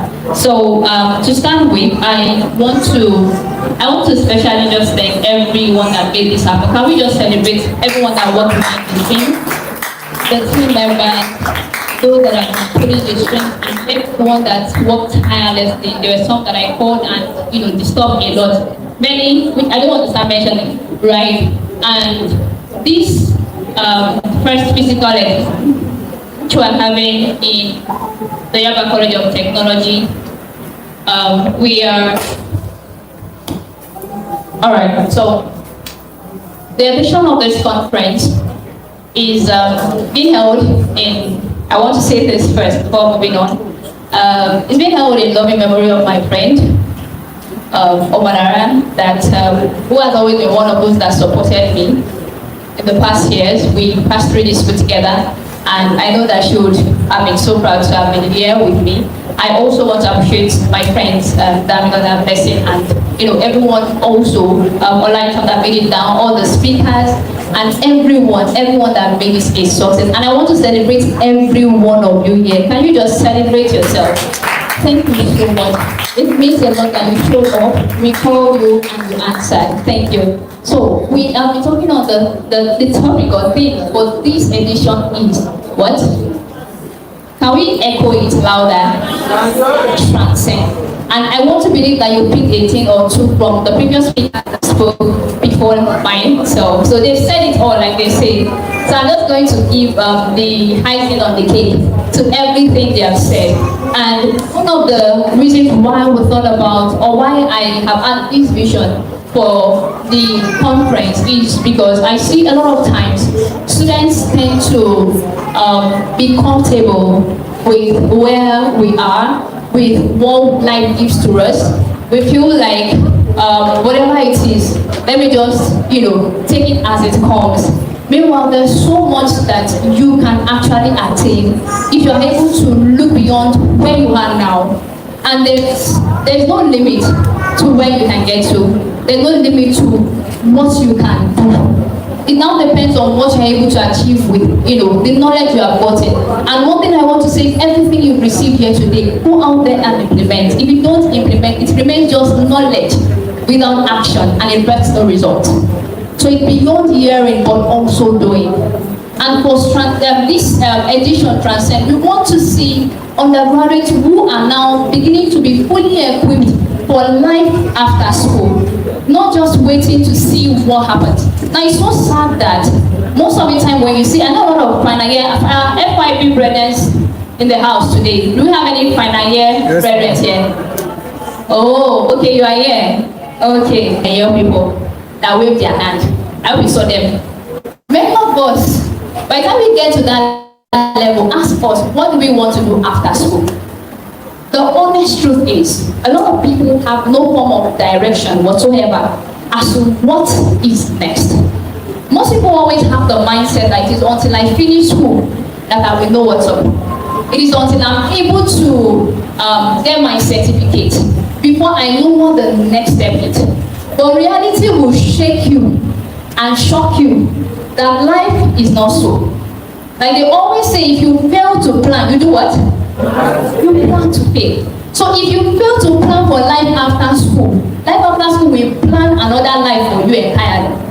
It will look like you are wanting a field trip. And that's why you see a lot of graduates today, not because they are not hardworking, not because they did not graduate with good grades, but they end up struggling to find their feet after several years of leaving school. It is not by who no book pass. It is not by being a first class graduate. In fact, I learned the lesson a hard way that first class graduate is good, but that is not the climax of it. So a backstory, while we were in a main campus, they called us and they wanted to give some tuition scholarship to some people that had the best grades in classes. So I was called and I went out with some other people in other departments. Now they said that we should all write our CGPA in the paper. Now looking at it, I had the highest CGPA amongst everyone. And I already had the mindset that it's settled. My mind, I started planning what I will buy. I'm going to pay my school fees, share money to some of my friends. When I'm going home, I will buy paper, buy these things for my family. And my mind, I already budgeted the money, I've spent it in my mind. I've not received it. Then the shocking came, they said that the money they are giving, or what they want to give is only for a certain, maybe half of us that went. And it will not go around. I told myself that I still have a good brain. It's not for people like me that they are going to stress. But then they now said, okay, this is what we will do. They will write on the paper yes or no. They will roll the paper. If you pick yes, you get it. If you pick no, you don't get it. No matter what your grade is written in that paper. This was when I started prayer. That was when I knew that I can pray. And in my mind, I started talking to God, my God, the God of my fathers. And I started praying that this one cannot pass me, but I've already spent the money. So it has to come. And after everything, I was trusting God with faith. And then they gave the paper. I took mine carefully. But can you guess what I took? The people were there. Okay. Apparently, I opened it and lo and behold, I saw a no. And even with my highest CGPA, even with my first class grade, I lost that opportunity just like that. And people that have up to that were able to come on and they got it. Now that day I cried, to be very honest. I cried home because all the budget has gone. But beyond that, it taught me a powerful lesson that even if all I came to school to do was to study, even if it is a certificate I am asked after and I say, oh, it is first class or nothing, although that was not my mindset anyways. But if that was it, and this is the only thing I will have as proof that, okay, after school I am okay, I realized that my certificate was not enough. I realized that after school there is more. And there are places where that certificate will not speak for me. There are places you will enter, no matter what, but even if you have 5.0, we will carry your 5.0 and they will send you. Because life goes beyond, sometimes beyond being book smart. There is so much more. And that is the mistake people make. They think, let me just go to school, study, have good grades, make my parents proud, and I will get a good job. Job is waiting for me. Thank God you are in Nigeria. You know what Nigeria is saying. You know that there is no job. Like they said, it is survival of the fittest. Even in Nigeria, everybody is struggling for the little loaf of bread that is left. And you see that we have thousands of graduates every year coming out, but there is barely any job available for them. So with your first class, you will still sit down at home, you. But some people will still sit down at home for years, even with first class, and have nothing. And you will see some people settle for less, ending up, any median salary or what they call it, median salary. Sorry, I've forgotten the English. But they end stops like 10,000, 20,000 every month. That is not enough to feed them and their family. Meanwhile, they read well, they were hard working in school. So I'm challenging you now that beyond if your goal, by the way, I didn't come to school to carry, I graduated with a first class. Happened to be the only first class in my department by the time we graduated. I graduated with, it was a first class of year 1 till I finished, by the grace of God. Not because I was smarter than anybody. I always keep saying that some people in my class were more intelligent, like there are people in my class that are more intelligent than I am. There are people in my class that read more. That mother were in the same department and she can tell you there are people that read more than I did. It was not because I have a magnetic brain too. In my first year, I struggled so hard to read. Like I will read and forget. Because if there is an eraser to clean it, as I'm reading, it's going out. As I'm reading. And it was a struggle. I didn't really have a very strong retentive memory like some of you even have. And I had to struggle to ensure that this thing must enter. I cannot come to school and waste 4 years. In fact, 5, because they will add to it, of course. So I can't come to school, spend school fees, and then still go paying for handouts, paying for textbook, running up and down under the sun, and then I'm not serious with my life. And that is the same mistake people come to school to do. You think that you are here to relax because nobody is disturbing you. All you need is that urgent ticket that they will send to you. And then the only thing you are focusing on is that uncle you have done strategy for your month. The person you may call on Monday, Tuesday that will send you money. That is all. You are not looking for what else aside this. What would I do for myself? So beyond just coming to school and passing through, let school pass through. Don't just come and then there is no trail, nothing to show for it. A lot of people come and they are not serious. If somebody is paying school fees for you, because some of us, we know where we came from. We know that it's not like the money was there. We know that some people are struggling at home for you to be able to feed here. We know that some people are going hungry so that your school fees can be paid. And then you have full mind to come to school, time for exam, you will not read. They will still be chasing you about. It is not during exam day, you are looking for how to set formation, who will stand in front of you and behind you. And they will not shock you and scatter the whole thing. And then you will not say they failed you. The lecturer gave me. It's when they gave you CO, you will say they gave me. You are always the architect of, God of course is the author and finisher of our faith. But you are the primary architect, the author also, the one playing a huge role in your life.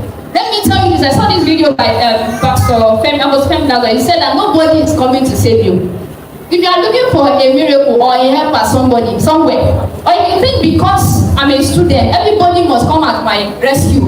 Every time I call them, they must answer me. How many people have been calling like that they are answering you? At the point, they will even block your number when the call is getting too much. You can relate, Abby? Okay. That tells you that you are responsible for your life. Nobody is responsible for you. Nobody, there's no superhero somewhere that will come and take responsibility for your life for you. So if you choose to sleep on it now, you will see yourself later on. Now some people will say, oh, it's because of the background they are coming from. Oh I came from a poor background. Sorry. That is, all things are passed away. Now, you need to understand that at a point, you too will grow up. Your children may ask you, they will now also say, what kind of background do you want them to say? Just, you want them to also refer to the fact that they came from a background that is not befitting for them. So your background is not an excuse for where you are and where you are going to be in life. So even if you had nothing, you came with maybe a massive, loaf of bread and 2 fishes to school, and there was nothing in your pocket as you are coming. I came to school several times, they didn't give me money. And then we would come with hunger, still trek down to school, nothing. And then you come to school and you are complaining, you fold your hand. Pity will not change anything for you. If you like, fold your hands and cry to today to tomorrow. Manna will not fall from heaven. Miracles happen, yes. But when you fold your hands and you do nothing about what you want to do with your life, what you want to do with your grade, how you prepare for life after school, how you also ensure with your finances, a lot of things are changing for you. Begin to think of how you want to take responsibility for your life. How do I rise above the status quo where I am now? You cannot be on the same position for the same way from the way you enter school to how you graduate. Some people, their throwback is better than their present. By the time they are graduating, you look at when they enter and how they are living. Let it not be the case. The story should be you are finished and you finished well. You finished and you finished what? Well. My Bible says that better is the end of a thing than the beginning. It doesn't matter if you started with 4.9 SL in first semester. If your ending does not speak volume, nobody, they will not write in your certificate. I hope you know that she started with so and so grade. Nobody cares. What did you finish with? That's all. And if what you finish is not something you are proud of, you can't even show even your children. You can't show them that I went to, you just be, forming that I went to school, but you know you did not, nothing to show. Don't waste 4 years. Time is of essence. I don't know what phase you are now, whether you are just started, whether you are in the middle, whether you are about to finish, it is not too late, I tell you. No matter what grade you have right now. Now I want to tell you this, that nobody is born a failure. Nobody is a failure. Nobody is a failure. You are not a dollar. Even if you have been struggling with a particular course, it is not impossible. If I had folded my hands and said, because I am reading and I'm forgetting. I'm tired because a lot of people, I don't know if you have experienced that before. You read something today, then tomorrow you are trying to revise and it has easily just gone. You begin to get angry with yourself. Like, what am I doing? What am I thinking about? And then you go back again, the same thing. The following day, the same thing. One thing is you don't give up. You may fail one time. Who was it that created the light bulb? Electricity. I think it was, I can't remember what it says here. Yeah, Thomas Edison. That tried how many times, if you know? How many different answers? It's not nice, like that been like 9 times. Okay, whichever figure, 100, 999. Now, some of us have not tried once. We only did one. You failed. You give it up. Some of us tried once, twice, you are tired. Life does not favor quitters. Life favors people that are willing to be committed and finish to the end. People that make up their mind that this thing, no matter what, I am achieving and finishing with this particular way, in this particular way. Make up your mind that you're going to show forth commitment and resilience to what you do. She has already talked about, how to manage your time. A lot of things you could do. Because sometimes I would have loved to share what worked for me, even as the fact that I had a very low retention rate, I was still able to finish with a very good result. It wasn't magic. 2 things helped me, the grace of God and also hard work. Trust me, I am nothing except by the grace of God. I didn't read harder than other people. My brain is not sharper than some other people.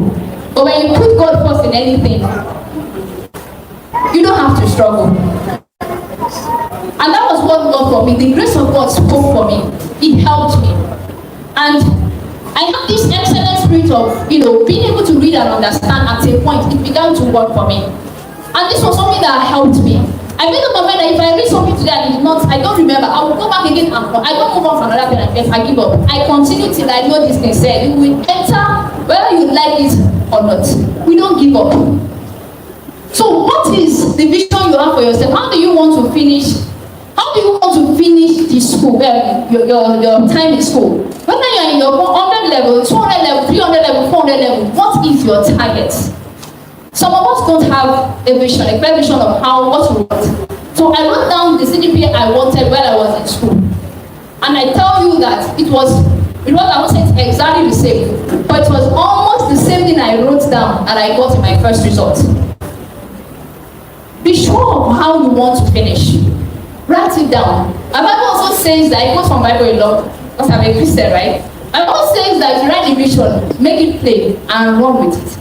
So right now, take a piece of paper, write down what vision you want for yourself. How do I want to finish school? What I want people to know me for by the time I am done?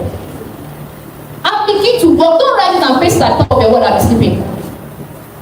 Begin to work towards it. I write what you want to do from school. Now, the thing here I want to also emphasize is you don't wait until when you are done before you start building your career after school. Some people here have already started businesses. I think my friend Dami started thriftwear while we were still in school. She sells thrifts. Shekman started savings, and a lot of he does contribution, but those that know him. And a lot of people started doing something. For me, I thought my best friend Omolara then, she started selling pomo, but started with Gary and fish. And started going from class. First it wasn't easy. But when situations happen, there was school fees, there was house rent at the same time. You cannot be ashamed, and you cannot say you are ashamed, you are shy, and still be hungry. You cannot do 2 things. Pick one. It's either you keep your shyness and be hungry like that, or you do something about it. Some of us have business ideas. You sit down there, what will people say? What will they not say? The same idea you have, somebody else will pick it up and do better. But you keep ruminating about it until you never. Procrastination has been your best friend. You don't do anything about every idea. You only talk about it. I'll just end with this. Be clear about what you want to school and start building now. If you want to go into the business world, start building now. Let people know you for who you are, what you do. I started graphic design while I was in school, and I still do today. I've not carried my certificate to go and look for jobs since I finished school. Because I had a skill. Have a plan B while you're in school. I always say that, have a plan B. Have your certificate be very good, have an outstanding one, but hold something else. Because I already told you that certificate alone cannot sustain you. Get a skill, get a business, get something. If you want to go into career, you ask for white collar job. Oh, I cannot do business. Some people are like that, yes. Begin to look for internship opportunities. Begin to look for places you can volunteer in. Because by the time you finish school, organizations are looking for somebody that has 10 years experience. And you have what experience? Zero. Where will you get the experience from? So why not start from now? Have a portfolio. Some people don't know what a CV is by the time they graduate. Some people 400 level, those of you that raise your hand. Some people don't know what a CV, a portfolio is. Those are the things that they will ask you. Beyond what you read, if you like cram, you know what we do in school now, we are trying to read, must pass, read to pass. That will not save you outside. Have a plan B. Start building your tomorrow now. Don't wait until you graduate. Don't wait until you are done. Be sure and start from now. Put in the work. And as I round up, I just want to also say that one of the things that would help you to indeed transcend your status quo, because I believe and pray for everyone that we will not remain on the same level by the time you graduate from this school. You'll be a change and a different person. One way that can happen is if you are able to hold on to God, irrespective of your faith. How well you hold on to God, how well you hold on to God and you know Him will determine how far you will go. Will determine how far you will go. And make sure to put God first in everything you do. And I sincerely wish us all the best. And I pray that you experience a quantum leap in every of your endeavors, for those in business, career, academics, whatever it is that you are doing. There will be a shift for you as you begin to put in the work. So that's my time. Thank you very much, everyone. Thank you so much.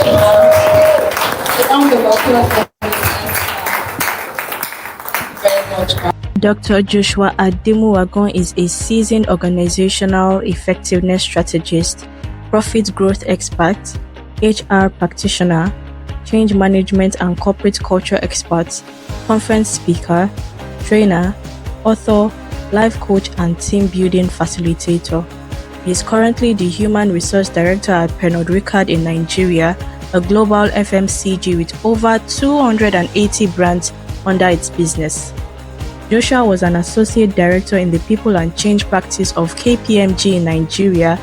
He was the Senior Managing Consultant and Head of Advisory of the People's Transformation Human Resource Consulting practice as PCL, the largest and most influential indigenous consulting firm in Nigeria, West Africa. He has over 18 years of experience in human capital management, organizational development, change management, balanced scorecard design and implementation, strategy formulation and implementation, learning and development, employee engagement, leadership development, team building, HR project management, performance management, HR business partnering, talent acquisition, career advisory and planning, and evidence-based HR. He has successfully led and managed HR transformation and strategy execution projects for several multinationals and SMEs.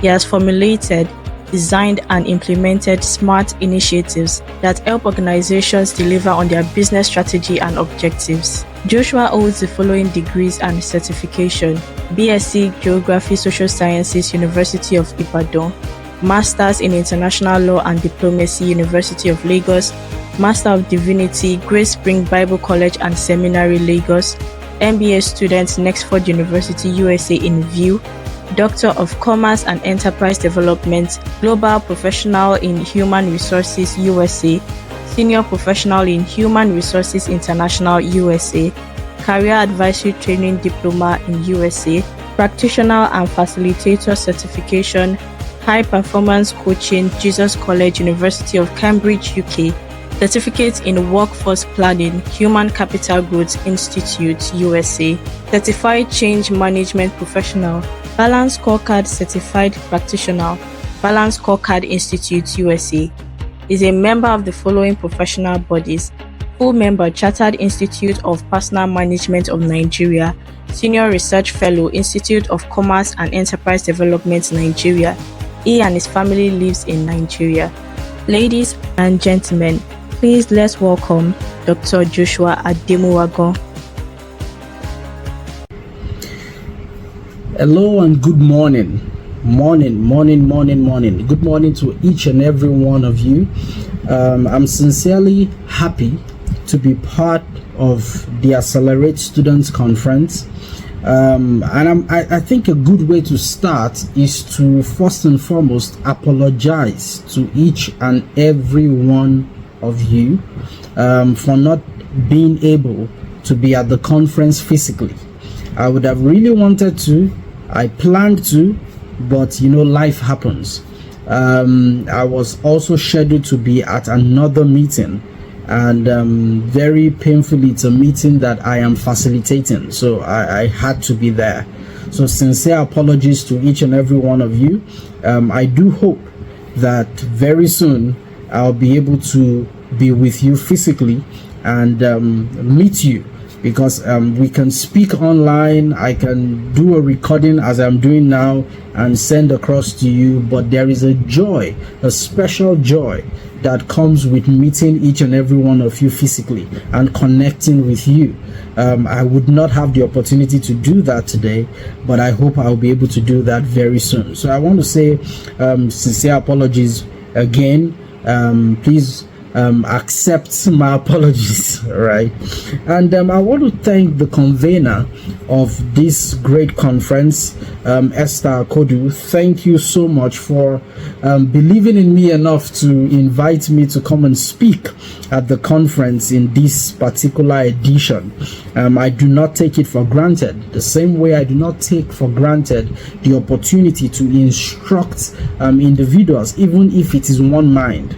It's always a privilege on my path. I also want to appreciate my fellow speaker, my dear brother, Mr. Tosin Aleriwa. Thank you so much, sir, for everything you're doing. And it was good being at your conference some few months ago. And I really hope that I was going to meet you physically again, and let's connect and reconnect and have conversations. But sadly, that would not be able to happen today. But thank you so much, sir. I'm sure you're there physically, and I know you do a fantastic job. God bless you, sir. This morning, the title of the conference is Transcend. So I've been saddled with that responsibility to also lend my own voice to address what this conference really speaks about. Transcend. I looked up the word transcend in the dictionary, and I discovered that word means to rise above limits, to go beyond the norm. It means that if there is a normal way people have been doing something, to transcend means to go beyond the way people have been doing things. It's to live an extraordinary life. That's what it means to live a transcendent life, right? To transcend would mean to live life in such a way that you break barriers, you break limits, you live above your potential. And to transcend would simply mean, even though as an undergraduate, would mean to exceed expectations, right? If the expectation is for you to perform at a particular level, to transcend means you would not only perform at that level, but you would go beyond that level and you would do something greater. To ascend or transcend means to live a great life. And this morning, I would like to share with you a few thoughts that would help you to live a transcendent life, if you permit me to call it that. A transcendent life, a life that is always going and experiencing results above the norm. And the things I'm going to share with you are things that you would be able to use in your undergraduate days, and you would be able to use beyond your undergraduate days. Because the truth is this: you're not going to be a student forever. And I mean in the context of formal education. You know, you will not be in the university forever. One day you graduate, and after you graduate, there are expectations from people, but more importantly, there is expectation from life where you're concerned. Okay, everyone who's gone through the four walls of an institution of learning as great as Yabatech, right, would tell you that the days you're going to spend as an undergraduate, though it might look long right now, but trust me, they are very short days. There are more years you're going to spend outside being an undergraduate, right? And in those years, some of the things you're learning now are the things that would form the foundation for the results that you're going to be experiencing when you leave the university or the higher institution of learning, as it's the case may be. So I want to share with you some few thoughts that I believe would not only bless you, but more importantly, would empower you and position you to do great things, both as an undergraduate and after you leave your undergraduate days. 4 very important thoughts. Those thoughts would help you to live a transcendent life, a life that surpasses the limits, a life that lives above the norm, a life that is extraordinary, if you want me to call it that. All right. Okay, so those 4 things are this. Number 1, your life is going to be based on how well you understand the first thing, potential. Potential. That word potential is a powerful word. You know, when I have the opportunity to speak to people about doing great things with their lives, I start by talking to them about potential, because a lot of people do not understand that word potential. What is potential? People think and will tell you that potential is what you have done or what you've not yet done, and they say that is potential. No. You see, potential is what you can do that you've not yet done. Your potential is all that you can be that you have not yet become. Think about it. Your potential is dormant ability. That dormant ability that you have in you and you can exhibit to realize your destiny, to realize the reason why you were born. And you know, you cannot have a fruitful conversation about potential without referring to a particular word, and that word is the word purpose. You know, you might have heard this being said before. There is a reason why you exist on the face of the earth. There is a purpose to your existence. There is no human being on the face of the earth that is an accidental creation. Every human being was designed by the Creator to come to the face of the earth to fulfill a particular purpose. And your purpose is your why, is why you exist. You know, why you are here. Your purpose is closely tied to your assignment. You know, why you exist, what your assignment is about, what your assignment is about accomplishing. That is your purpose. Now, each and every human being has been designed by the Creator to fulfill a particular reason on the face of the earth. Now, to fulfill that reason effectively, the Creator has also embedded certain abilities in you. Hence, we come to the word potential. You see, that your potential is the manifestation of that ability, right? And that you have not yet manifested. I don't know if that's making some sense to us. For example, you know, when you have a pressing iron, okay, now the surface of a pressing iron is flat. Now, what is the purpose of a pressing iron? Of course, layman will tell you to make the cloth smooth. And yes, you're not wrong, right? But from what I was taught in primary school, part of the purpose of a pressing iron is to kill the germs that would exist on the cloth, right? So in the process, it makes the cloth smooth. Is that okay? Now, imagine if an iron was made and rather than the surface being smooth, the surface is very rough. Would it be able to fulfill its purpose? The answer is no, right?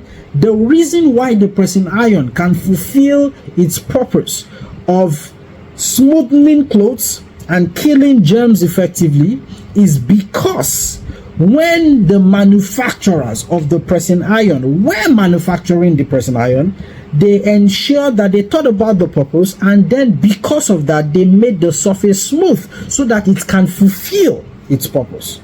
Now, the potential of that iron are all the clothes the iron can press, all the germs the iron can kill, that it has not killed nor pressed yet. That is the potential of the pressing iron, or a particular pressing iron. So what is your potential? Your potential is all you can be that you have not yet become. And God has deliberately designed you in such a way that you have been equipped with everything necessary to fulfill your purpose. However, the responsibility, the onus lies on you to become all that the Creator wants you to become. Now, you know, this is the interesting thing, right? This is the interesting thing. The interesting thing is this. Your potential is not what you have done. Your potential is what you can do that you've not done yet. You know, your potential, I mean, fantastic if you are currently a first-class student. But you see, your potential is not the first-class grades that you have gotten, or the second-class upper grades you've gotten, or however, you know, or whatever success would mean to you at this level. That is not your potential. Anything you've attained, you've attained. Your potential is what you can attain that you've not attained yet. Hence, it is important that when people look at their lives, they ensure that they are competing against their potential, not competing against other people. Competing against your potential means every single day you are challenging yourself to do more. You're challenging yourself to do better. You are challenging yourself to do greater, because you can. Now, someone might look at certain individuals in the world today, the Bill Gates of the world, someone, you're sitting there, and I mean, you might come from a poor background, and or a regular background, as the case may be, and you're looking at people, the Bill Gates of this world, the Steve Jobs of this world, the Elon Musks of this world. You know, you're looking at great people, including my brother, Mr. Tosi Aleriwa, who is with you there. You're looking at him, and you're looking at different people. You're looking at myself, and you're saying, wow, these people have accomplished so much in their lives. When will I ever be able to accomplish that? Well, I have good news for you. You see, it is okay. I mean, your potential is to even become greater than whatever all of these people, including ourselves, have accomplished. That is your potential. I'm so grateful that that word exists in the form in which it exists, because potential guarantees that I can become anything that the Creator has designed me to become. I mean, if I am a thousandaire now, potential tells me I can become a zillionaire. That's what potential tells me. I can become wealthier than the Dangotes of this world. That's what potential.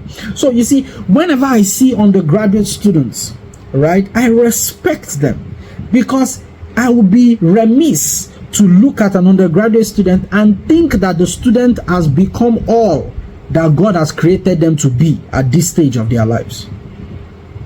The truth is this: whatever you are right now is not all of you.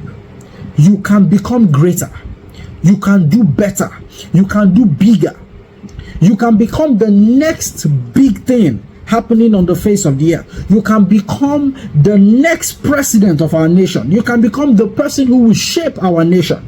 You can become the person who would make that invention that redefines the way humanity operates and humanity works right now. That is potential. You can become the next great scientist that the world will know. You can become the next Albert Einstein. That is the power of potential. That whatever you see right now exists in its seed form. You know, a seed, when you look at a seed, if I had a grain of corn or maize in my hands, and I came to you and I said, what is this? I am sure you are going to tell me, oh, it's a seed of corn or a seed of maize. But you see, you are looking at that seed as the seed currently exists. If you were to look at the seed through the eyes of potential, when you look at that seed, what you are really seeing is a plantation. Because when you plant this seed, it generates more cobs of corn. When you plant the seeds from the cobs of corn, right, that you see, you have more corn plants, and I don't know what they call it now, you know. But bottom line is that if you keep planting the seeds that come out, right, it's only a matter of time. What you would have is a full farm. Later on, you can have a full plantation. But everything started with planting one seed. And that is the power of potential. You see, everything you see exists in the seed form. To look at that thing and disdain that thing is to be doing yourself a huge disservice. Because that seed can become a farm. That seed can become a plantation. Because that is the power of potential. So I want you to, as you're seated in the room or in the hall this morning, I want you to look at your neighbor and tell your neighbor, this is not all of me. Tell your neighbor, this is not all of me. This is not all of me. There is more to me than you can see. Tell your neighbor that. There is more to me than you can see. I am more than this. Tell your neighbor that. I am more than this. I am more than this. And you're right. You're right. You're right. Because you currently exist in the seed form, regardless of what you've accomplished in the past. Right? You exist in the seed form. Your potential is all you can become that you have not yet become. Now, that is the first word. On the journey to living a transcendent life, a life that goes beyond limits, a life that is extraordinary, right? The first thing you must understand is the concept of potential. The second thing you must understand is the power of a solid belief system. The power of a solid belief system. After you've understood potential, the next thing you must understand is the power of a solid belief system. Belief, trust me, is powerful. Somebody said it, and I believe it. He said the history of humanity is the history of human beliefs. The history of humanity is the history of human beliefs. Everybody who has accomplished anything great in life started out by believing what others disbelieved. What is a belief? The belief is a conviction, a strong conviction that something is possible. And that belief drives you to live your life in a certain way. Your belief drives you to maximize your potential. I remember many years ago, while I was in the university, specifically University of Ibadan, my undergraduate days, I remember one of the days I went to the zoo, and when I got to the zoo, You know, seeing the lions, the ostrich, the monkeys, the chimpanzees, the orangutans, the snakes, all of that. I mean, I got to one particular place in the UI Zoo. I don't know how many of us have gone to the zoo in the University of Ibadan before. So I got to that place and I saw a house. Now, it was a very interesting house. So it was like a valley, right? So when you have the valley, and then so if you are standing, you'll be standing above and looking down at the valley, and when you look down at the valley, you see this house that was something like a cave, right? And then around the cave you had a stream of water, and when you look properly at the stream of water, what you find is some sort of like some protruding electrical poles, yeah, with some wires. Now they are rusted, and you know, but you can still see it. And I asked the zookeepers, I said, what exactly is this? Because I didn't see any animal there. They said, oh, that's the house of the chimpanzee, or the gorilla now, the gorilla. And I said, oh, really? I said, oh, tell me more about this gorilla. They said, oh, the gorilla is dead now. The gorilla used to be called Haruna, you know, in those days.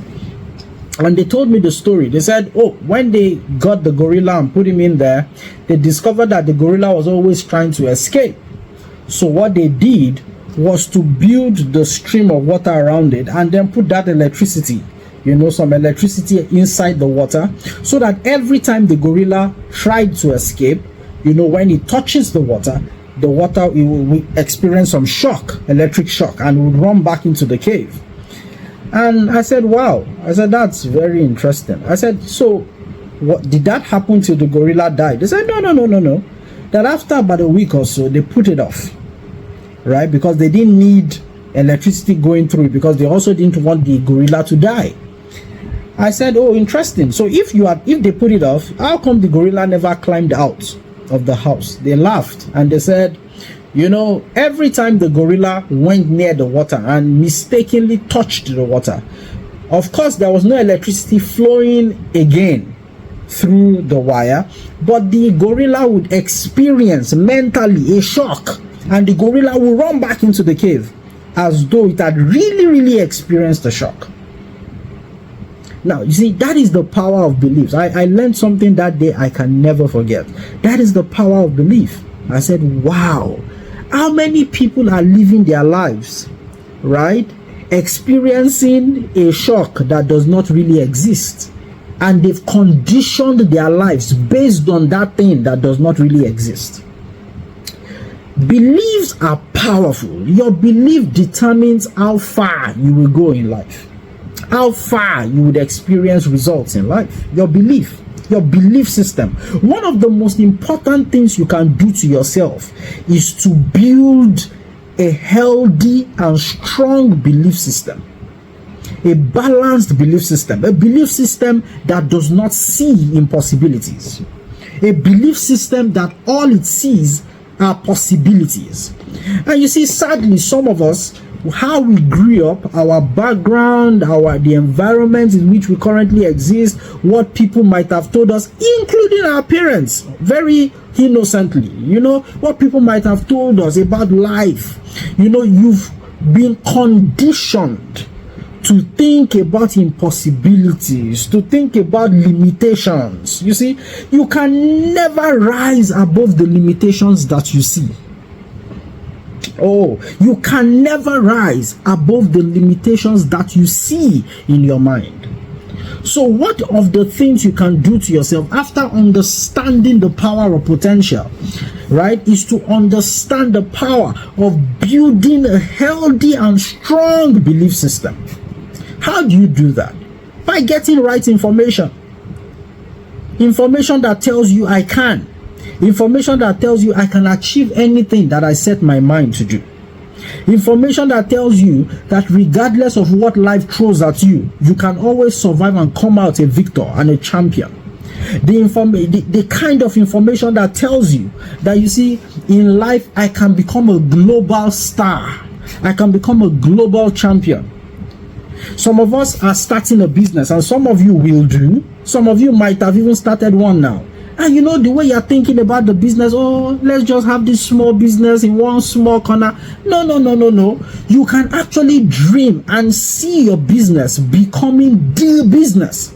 The guys that own the Apples of this world, the Microsofts of this world, the Googles of this world, they do not have two heads. I can assure you, they are not smarter than some of us.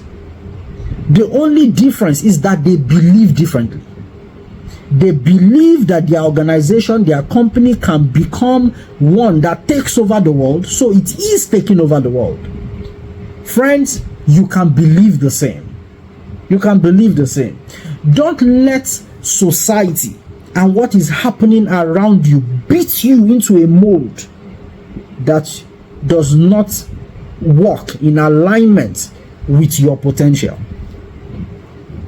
You know,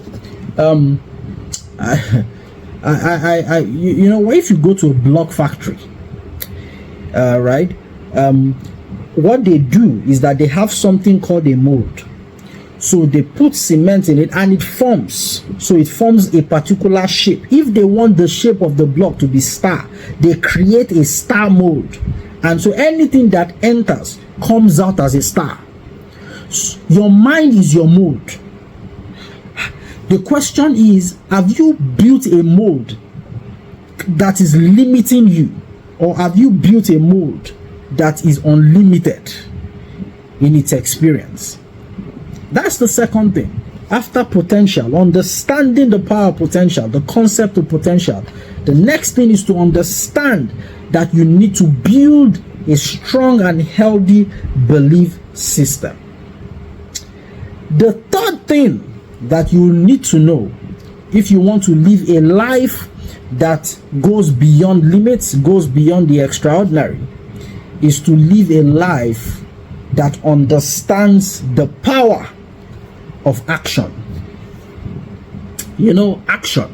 You know what the Nike advert says? Nike says, just do it. Action. Action. Action. A lot of individuals are not experiencing and will not experience the expressions of their potential because they refuse to act. The world is built for actors. People who would act. People who would do things. People who will pursue results. Not complacent people. Not people who will procrastinate. But people who will make up, define a direction and then they go for it. Many years ago, I was privileged to be in a meeting before the current president of Nigeria, President Ahmed Bola Tinubu, got into office. This was while he was still campaigning, and someone who knew him quite well was having a conversation with myself and some other people I respect so much. And we're having this conversation, and he said, you know what I like about President Bola Ahmed Tinubu? He says he's such a man that when he decides on a direction, he goes for it. He says he goes for it, ignoring all the noise that is around.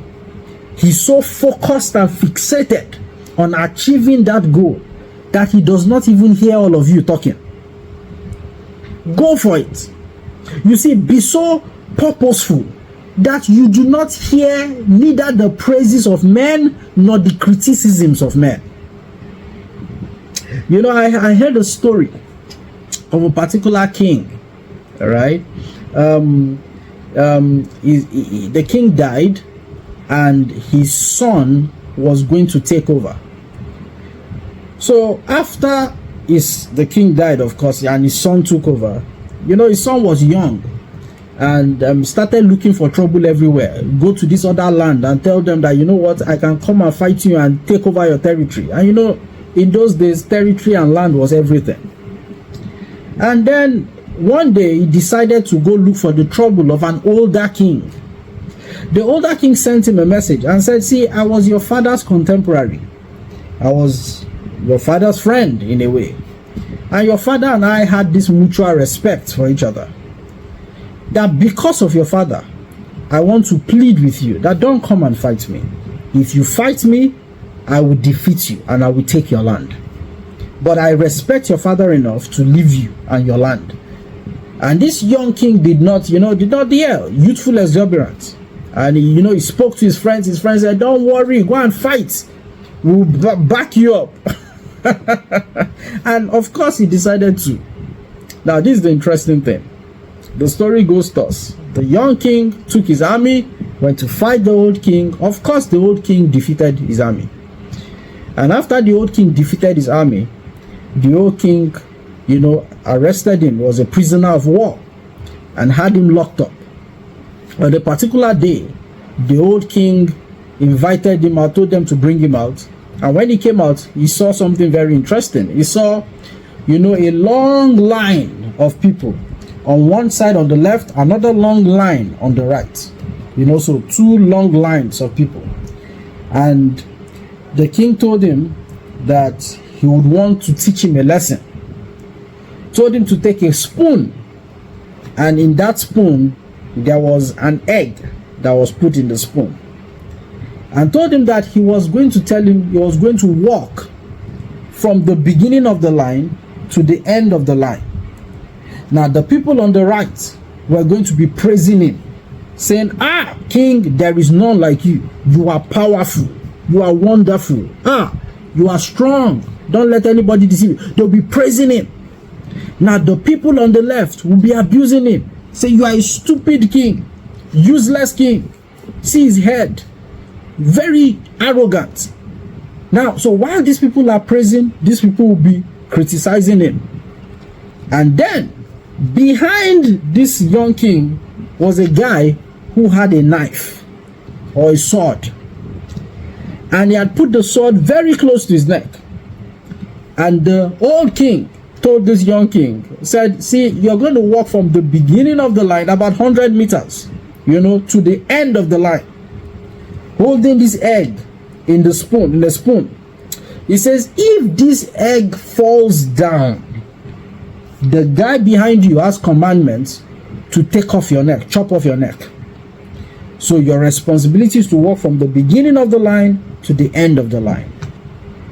And so he said, oh yeah, go. This young king was walking, and this guy was ready to chop off his neck. The people on the left were praising him. The people on the right were abusing him and criticizing him. And he was going. They were talking, abuse, abuse, praise. He was going. When he got to the end of the line, the king said, okay, of course, the egg won't fall. I'm sure if you were the one, the egg would not fall. And when he got to the end of the line, the egg didn't fall. All attempts for the egg to fall, he will hold it. He will come. When he got to the end of the line, the king now called him, the older king, now called him and said, sorry, can I ask you a question? Why didn't the egg fall? He said, if the egg fell, my head was going to go off, I would die. He said, okay. He said, so did you hear the people praising you? Or did you hear the people criticizing you? The young king said, at that point, I wasn't hearing anything. I wasn't hearing any of them, both the people praising and the people criticizing. All that mattered to me was ensuring this egg did not fall and ensuring that I kept my life intact to and fro. And then the old king said, I want to teach you something, a lesson, that you will live long if you are able to deafen your ears to people praising you and deafen your ears to people criticizing you. All you need to consistently be doing is to be taking dedicated, strategic, pointed action. And I want to say the same thing to each and every one of us in the hall today. Action is what defines kings. Action is what defines achievers. People who achieve results are people of action. They are not people who procrastinate. Procrastination is something you must kill in your life. You must make sure that you are the kind of person who thinks about something and you go for it. Yes, go for it. Of course, go for it with counsel. Go for it with wisdom. Learn all you can about it. Go for it strategically. Go for it in truth. But more importantly, make sure you go for it. Action is a very important attribute of achievers. The last point is results. Being a person of results, not a person of efforts. You know, we have so many people in our world today that they applaud themselves and expect people to understand that they have put in some efforts. But I've come to tell you, friends, life does not reward efforts. Life rewards results. You must become a person of results. And one of the ways to do that is to become a principle-centered person. You cannot be an emotional person. You live life based on how you feel. Sadly, I know some of the people I'm talking to in the hall today, you are of the Generation Z, the Gen Zs, as we'll call them. You see, one of the things I've discovered is that a lot of Gen Zs, not all of you, but a lot of us, you know, you live life based on emotion. You say, oh, this is how I'm feeling today. People, they are gaslighting me. So you get upset. You just, you know, you live life on the edge. My people, you must make up your mind to become a person of results and no excuses. You see, a lot of times excuses are the things that stop us from getting results. You can give me 1,001 excuses why you did not get something done, but the truth is, at the end of the day, you would not find one reason why you didn't get it done. You have excuses. I mean, I told someone some weeks back, I was telling the person the story of how my very first job, you know, one of my very first jobs, you know, I remember one day I had a meeting. And in that, because to attend that meeting, the meeting was 8 a.m. somewhere in Victoria Island in Lagos. And you know, at that time I didn't have a car. I was quite young then. And you know, those days when the rain starts falling at 4 a.m. in the morning, you know those days, Monday morning, and it starts to fall, rain cats and dogs. It will rain. You'll be expecting it to stop. It would not stop. So I was expecting it should stop. It will stop. It didn't stop. And I was living somewhere in Lagos called Ogba then, for those of you who know Lagos. And Ogba to VI will take some time. And you know, the days it rains, Lagos is always in a chaos.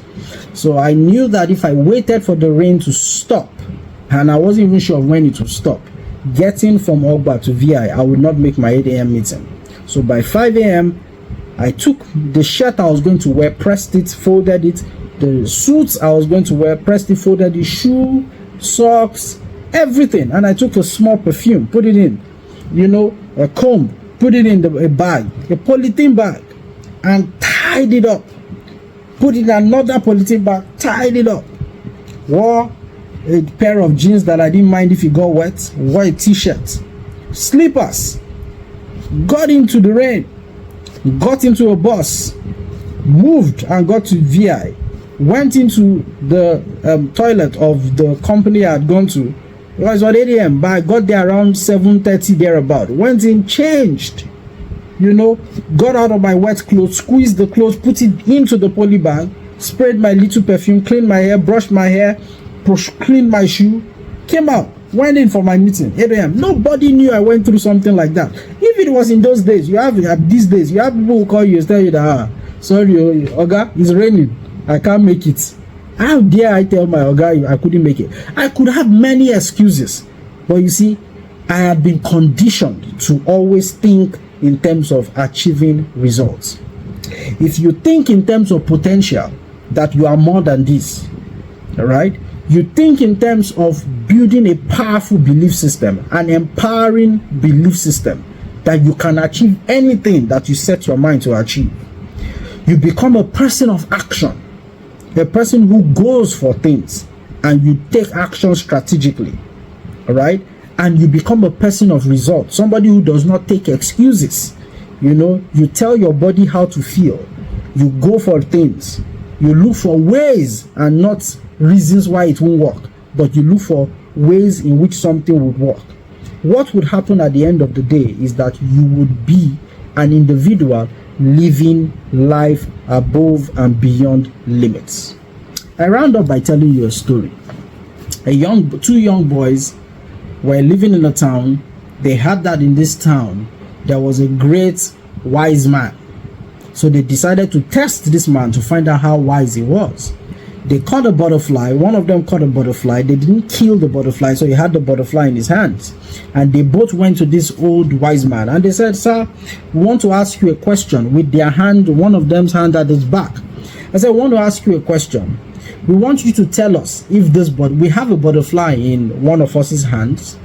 We want you to tell us, is this butterfly dead or alive?"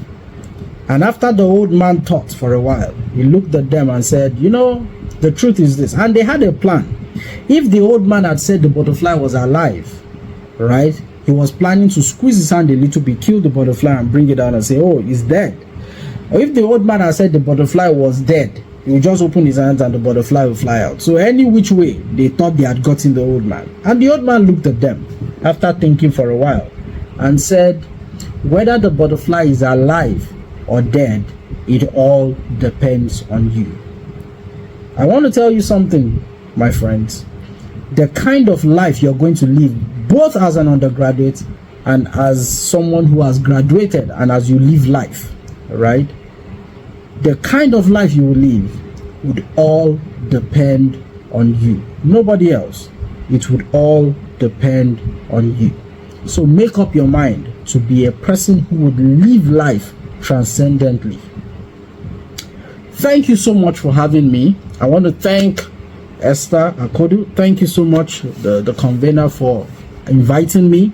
And again, I want to thank each and every one of you for understanding my physical absence. But I do hope that you've learned one or two things.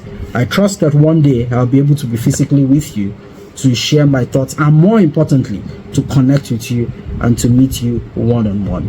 So thank you so much, and do enjoy the remaining parts of the conference. I'm sure my brother, Mr. Tosin, will do a fantastic job and he would answer all your questions. All right. So thank you so much, and God bless you. Thank you, and take care. We'd like to call on the advisor of School of Agri to come and give us a closing remark.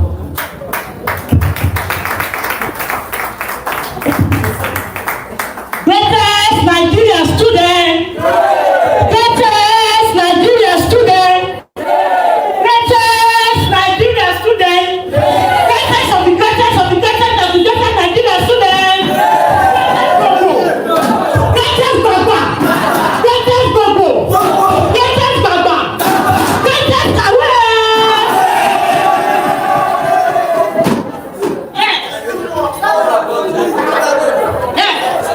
I still remain the humble Mrs. Ahibe Awoka, the staff advisor of NAS. Hello? You all know me, I'm a woman of few words. I don't talk too much. I don't talk too much, I'm a woman of few words. What I just want to tell you, as a student, they set it up. Just want to summarize the details to you. According to what my sister said just now, that you should be focused. Focus. You are the architect of the cell, as I said it. Not the kind of foundation you want to build, because your foundation matters. If you build your foundation on a solid ground, you stand on that solid ground. But when your foundation is shaking, you show your future is shaking. That's why I want to tell you as a student, what is your foundation? What kind of foundation are you planning? It matters in your life. That's the first thing I want to tell you. The second thing I want to tell you is that, who are your friends? Who are your peers? Who are you moving with? Who are your friends? It matters a lot.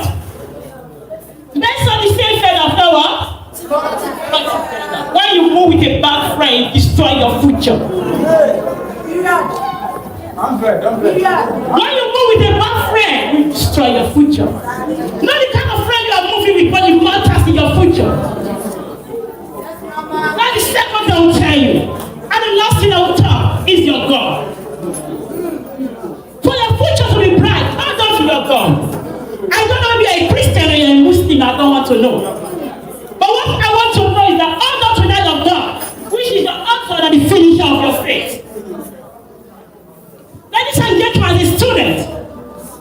to your God, because it matters to your life. It matters a lot.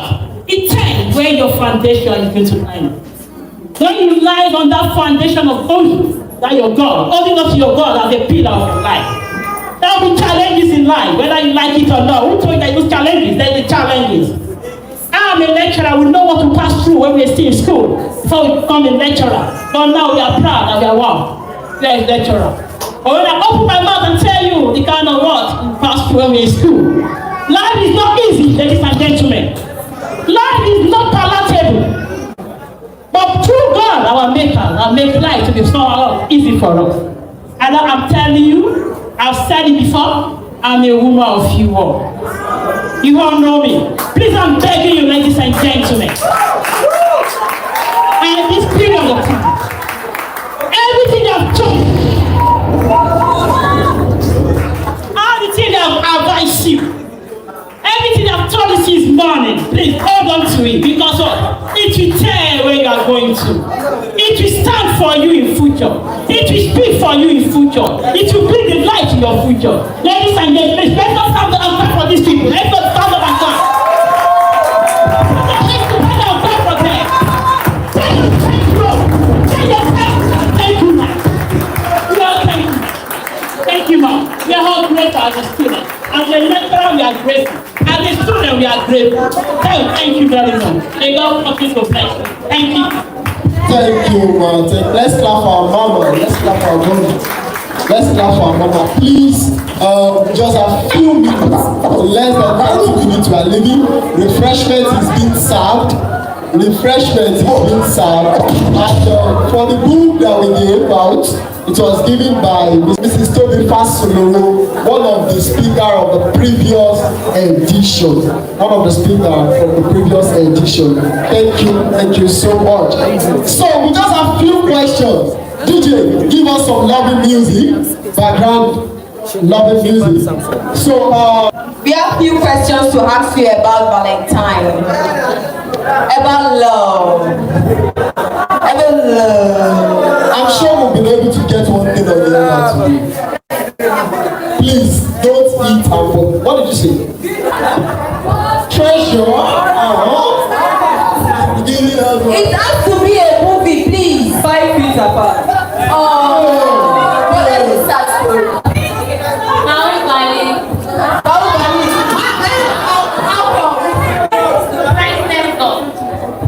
Let's love.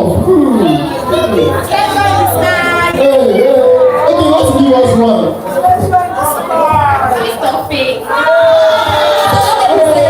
Boys over flowers. Okay. What's the most Nigerian way to say I love you? From a guy. I like you now. That's local. That is doing theory. Why are we having local guys? Okay. See, some ladies will run away from you guys. What is it saying? You can let them hear you now, so that some ladies can.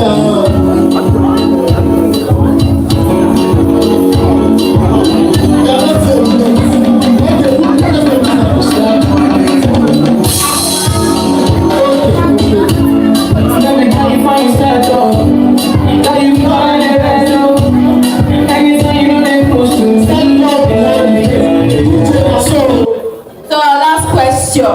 We'll be asking 10 people. Yeah.